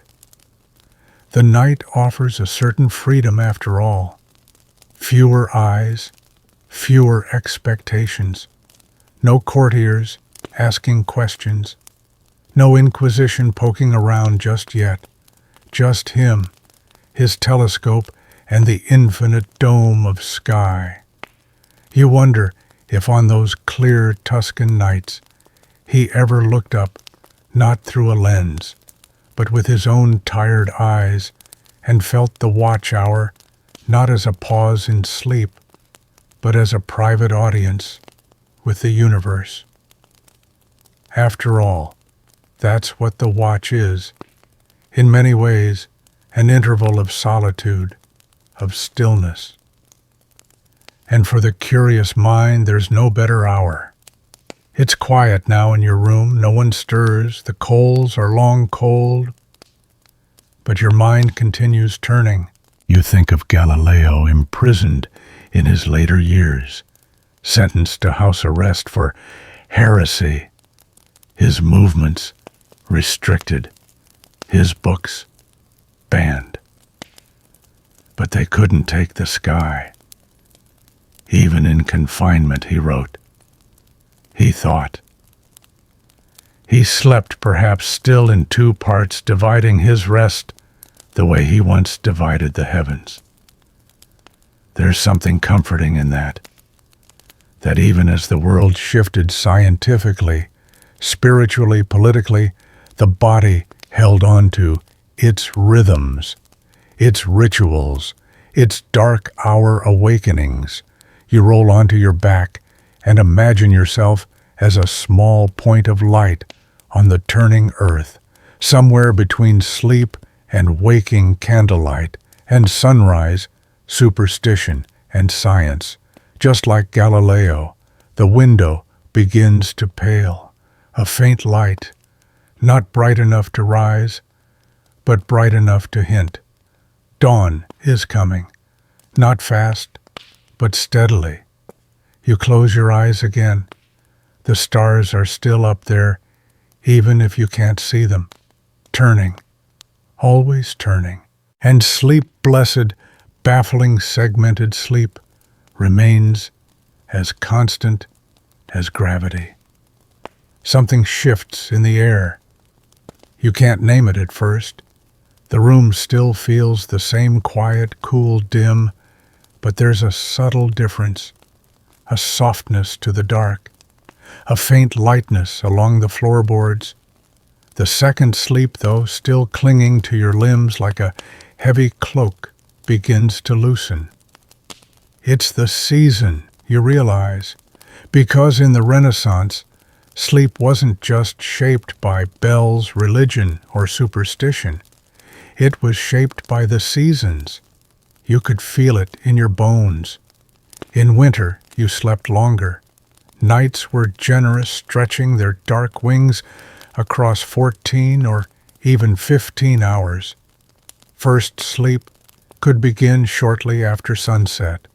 The watch might feel like an entire evening unto itself. Second sleep often ended with the first blue streaks of frost-dimmed dawn, and sometimes even later if the cold kept you wrapped like a cocoon in wool and resignation. But in summer, everything changed. You went to bed later after the heat receded, after supper finished, after the moon rose high. First sleep might only last 3 or 4 hours before the watch nudged you awake, and second sleep was often interrupted early by birds or light or the heat creeping back in before the day properly began. You turn over beneath the blanket, feeling the edge of that shift. Is it spring now or late autumn? Hard to tell in the dark. But your body knows something. It always does. The people of Renaissance Italy adjusted their schedules accordingly. There was no standard bedtime, no factory whistle. Time was elastic, tied to the sun and the season. In winter, markets opened later. Churches scheduled morning masses closer to full light. And the watch, that sacred midnight window, stretched longer, more time for prayer thought or quiet mischief. In summer, everything compressed. Sleep came in thinner layers. You might not even have a full second sleep, just a doze, then the rustle of morning preparations. Historians still argue whether seasonal sleep changes were conscious or simply biological. Did people deliberately alter their rhythms, or did they simply respond to the cues around them? Most likely a bit of both. The church adapted its schedule to the seasons. Farmers certainly did. And the human body, so old, so stubborn, never needed much convincing. You sit up slightly now, propping yourself on one elbow. Outside you hear the faint chirp of a bird, a robin maybe, or a nightjar, giving its final note before vanishing into the hedges. If it's spring, then the days will start lengthening quickly. People will rise earlier. The watch will shrink. First sleep will start later. Second sleep will feel rushed. But the air will smell of blossoms, and the breeze will slip through windows with the promise of market day and fresh apricots. If it's autumn, the opposite. The days collapse inward. People begin to eat earlier. Fires burn longer. Sleep stretches again, like dough pulled soft and slow.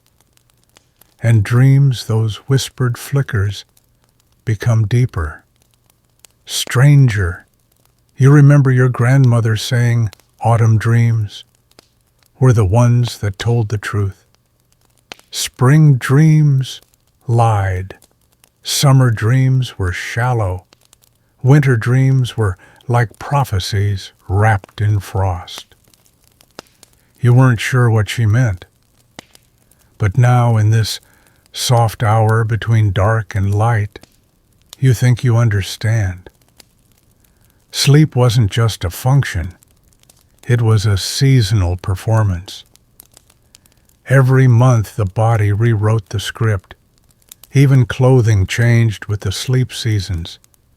In winter, you slept in layers, wool stockings, caps, sometimes even gloves.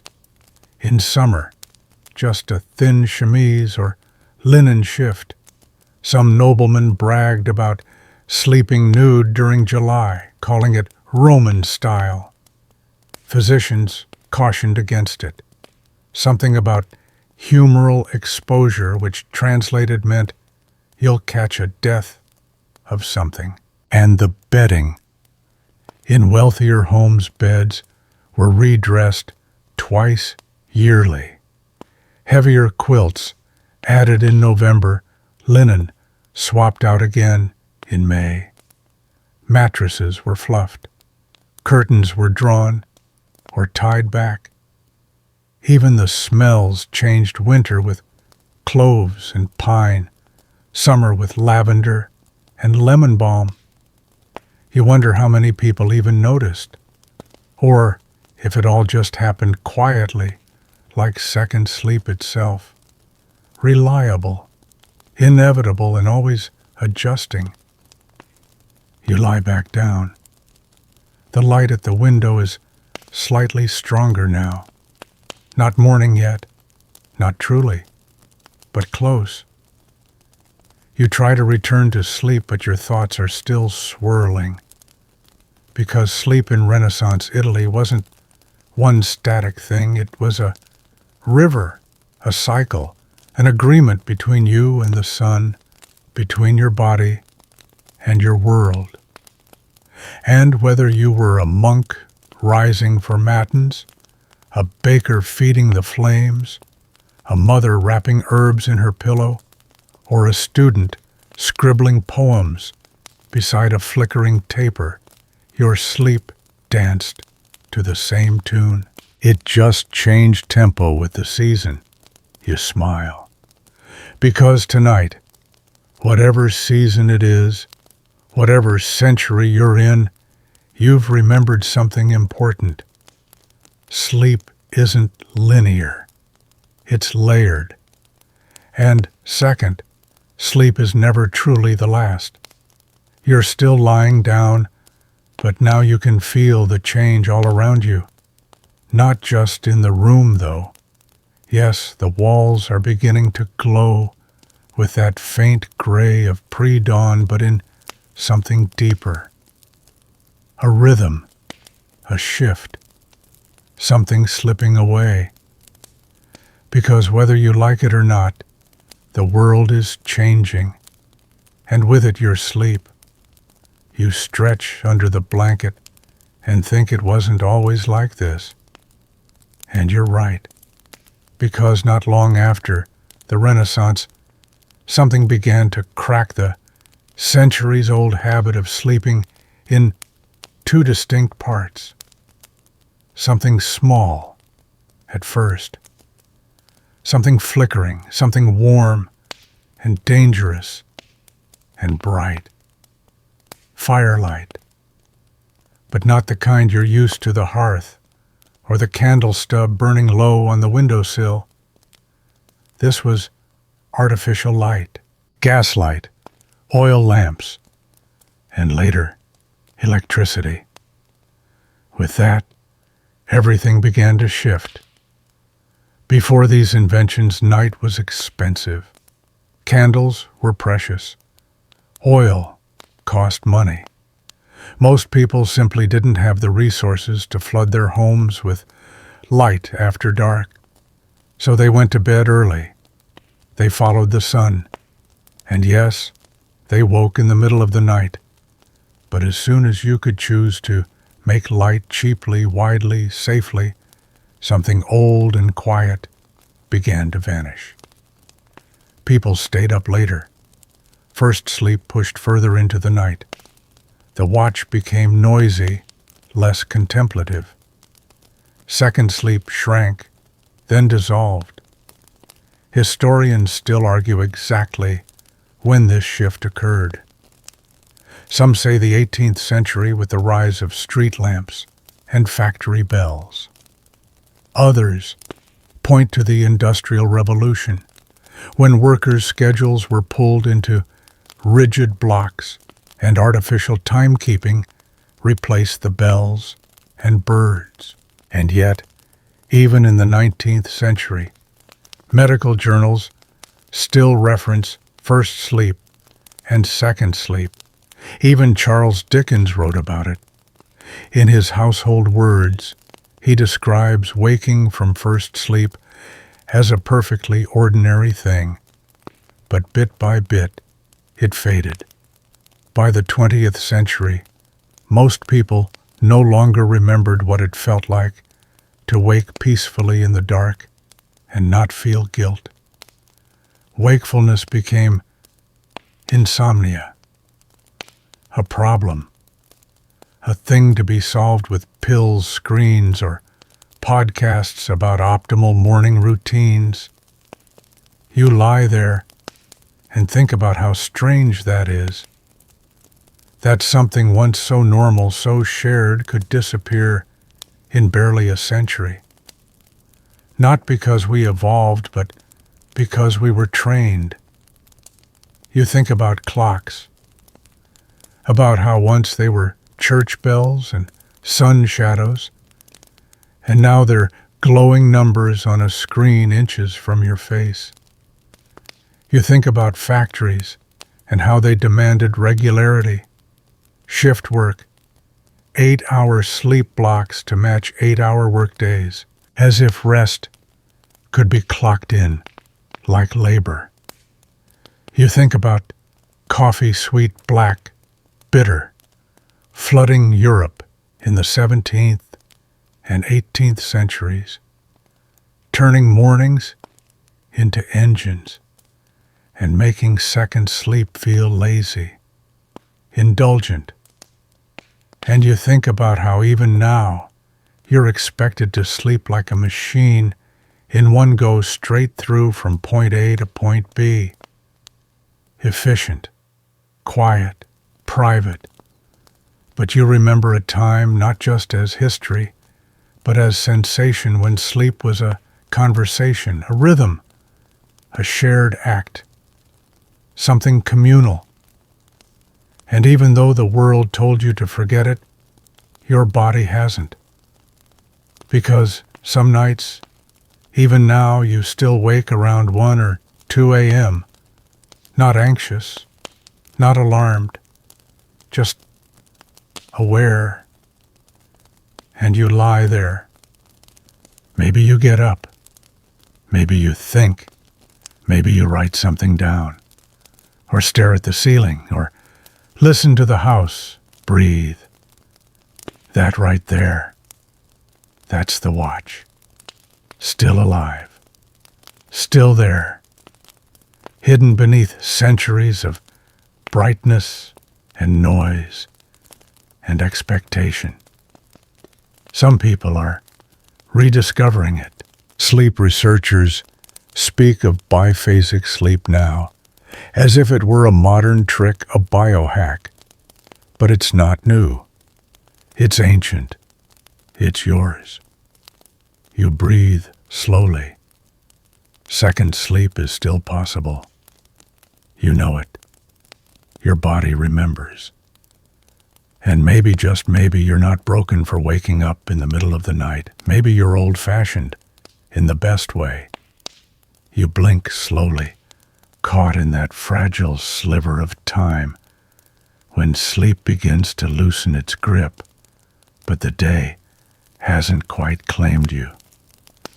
Outside, there's a hush, not silence, but something gentler. The birds haven't begun their chorus. The light hasn't spilled into full color. And the city, if it is a city, is still asleep. But you're awake. And oddly, you don't feel alone. Because you're not. Not really. Even now, in this modern world of digital alarms and blackout curtains, there are others scattered across the globe, still dancing with this old rhythm. A few have names, you know. Others live quietly in the folds of time, keeping a ritual they've never been taught. Shift workers, new mothers, long-haul drivers, farmers, monks. They all know the watch. They rise in the middle of the night, not with panic, but with a calm sort of expectation. Their homes are dim. Their thoughts are slow. And while they may not know the word for it, segmented sleep, la veglia, the watch, they feel it in their bones. You shift beneath the blanket, wondering how many people out there are awake with you right now. Not because of stress or screens, but because their bodies simply said, it's time. Somewhere a baker is kneading dough under golden light. Somewhere a grandmother is steeping herbs in silence, letting the steam ease her joints. Somewhere a writer sits at her kitchen table, scrawling ideas in a notebook before the baby wakes. And somewhere else, a monk is lighting a candle, preparing to sing ancient psalms into the darkness. These are your kin. Modern life has forgotten them, overscheduled them, labeled them as insomniacs or non-compliant sleepers. But they know better. Their sleep may not be normal, but it is natural, old as time. Historians still argue whether the return of segmented sleep is a rebellion or a regression. Some say it's nostalgia masquerading as biology. Others insist it's proof that the old rhythms were never wrong, just interrupted. But tonight you don't care what they argue. You feel it. You know it. And you suspect more people do too. Social media, that echo chamber of anxiety and confession, is full of 2 a.m. posts that read like Renaissance letters. Is anyone else awake right now? I can't sleep. My brain chose violence again at 3 a.m. Just thinking about bread and mortality. They're funny, sure, but they also reveal something deeper. A yearning, a remembering, a subconscious tapping at the window of history. You sigh, letting your breath rise and fall. Maybe the problem isn't that we wake up in the night. Maybe the problem is that we stop knowing what to do with it. Centuries ago, the answer was simple: pray, write, eat, talk, reflect, or just sit in the stillness. Now we scroll. We Google how to sleep better. We panic. We glow our rooms with blue light and wait for melatonin to kick in. But what if we didn't fight it? What if? Next time you wake at 2:30 a.m., you didn't curse your body, but greeted it. What if you let yourself lie in the dark, quietly wondering just as your ancestors did?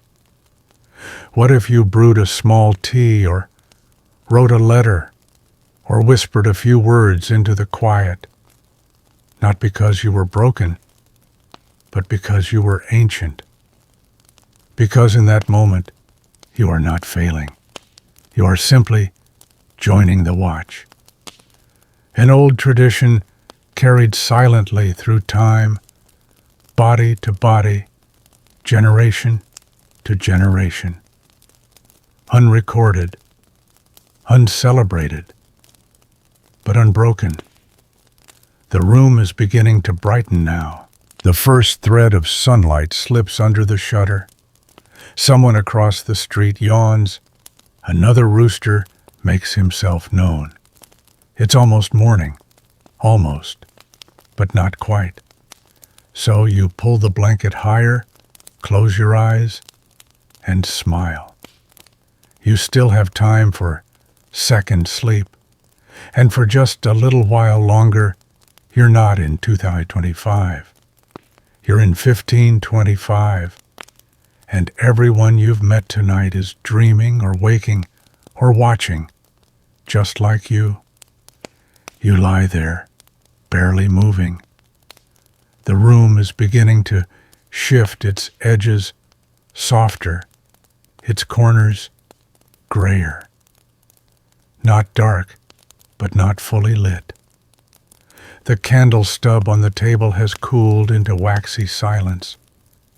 The air is still, as though the entire house is holding its breath. This is the final stretch. Second sleep lingers at the edge of your thoughts. But so does morning. You can feel it in your body, that slow rising pressure behind your eyes, the stiffness settling into your knees, the itch of the day just beginning to gather in the joints. Soon someone will stir, someone will cough, someone will rattle a pot or lift a latch. But for now, the world is still yours. And you think this is it. This is the last candle flicker, the final page of the night. Your thoughts are slower now, syrup thick and quiet. You remember a dream, or maybe you're still in it. You were walking down a corridor lit with torchlight.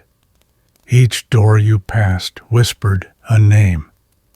None of them were yours, but none were unfamiliar. In the distance, someone was laughing softly. A child, or maybe someone older, you couldn't tell. The sound came in waves. You don't know what it meant, but it felt calm. You stretch gently beneath the blanket. The fabric tugs just a little. Someone beside you stirs. A cousin, a sibling, No one says anything, but you can feel the quiet beginning to lift, and with it, the spell breaks. You are still in the bed, but the dream is gone now. The second sleep is slipping from your fingers like sand from a broken hourglass. The watch is over. The night has ended, not with a clang, but with a hush. The world outside begins to stir. You hear the flap of laundry from a distant window, the whinny of a donkey, the creak of a cart, the slow rumble of bread being slid into a hot oven. Daylight is not here yet, but it's approaching steadily, like the soft beat of hooves on a quiet road. You inhale, deep, then exhale, longer. This rhythm, first sleep, then watch, then second sleep, has carried you. It has held you, and now it lets you go. And as you begin to rise, not hurried, not jarring, you feel as if you've stepped out of a cathedral, or perhaps a cocoon, something sacred and secret, something older than memory. You don't rush. You sit on the edge of the bed. Your feet touch the cold floor. And even though you wince a little, it's okay. Because this is morning, the first of many, and you've earned it. You think of all those who woke this way before you. The monks rising for lauds, the bakers, arms deep in flour, the mothers wrapping scarves over shoulders, still heavy with sleep, and the countless others, quiet, half dreaming, walking gently through the last breath of night before the sun returned. You're one of them now, and somewhere deep in your muscles, your breath, your bones, you know, sleep will come again tonight. In two parts, as it always has, as it always should, and now, as the final echoes of the watch fade from your thoughts, you let your breath deepen, slower, softer. There's no hurry. The world can wait. Let the room blur again. Let the edges grow round and quiet. Let your shoulders settle, your jaw release, your hands unclench. You are safe. You are held. Whatever dreams you've had of saints, or starlight, of shadowed corridors, or candlelit kitchens, let them pass through you like gentle waves. No need to hold on. No need to explain. Just let them drift. They've done their work. Now think only of warmth, of softness, of the faint weight of a blanket at your chest, the slow inhale of your belly rising, and the quiet ticking of time folding in on itself. The Renaissance is far behind you now, but the rhythm it knew, first sleep, the watch, second sleep, loves, still in you, quietly, kindly, waiting for you, night after night. So next time you wake at 2 a.m., don't be afraid. It's not insomnia. It's memory. It's history. It's your body remembering what the world forgot. You've been part of something older than clocks, older than books, older even than beds. A rhythm not broken, but merely paused. And now it begins again. So, rest easy. Close your eyes. Let morning wait just a little longer. You have time. Sweet dreams.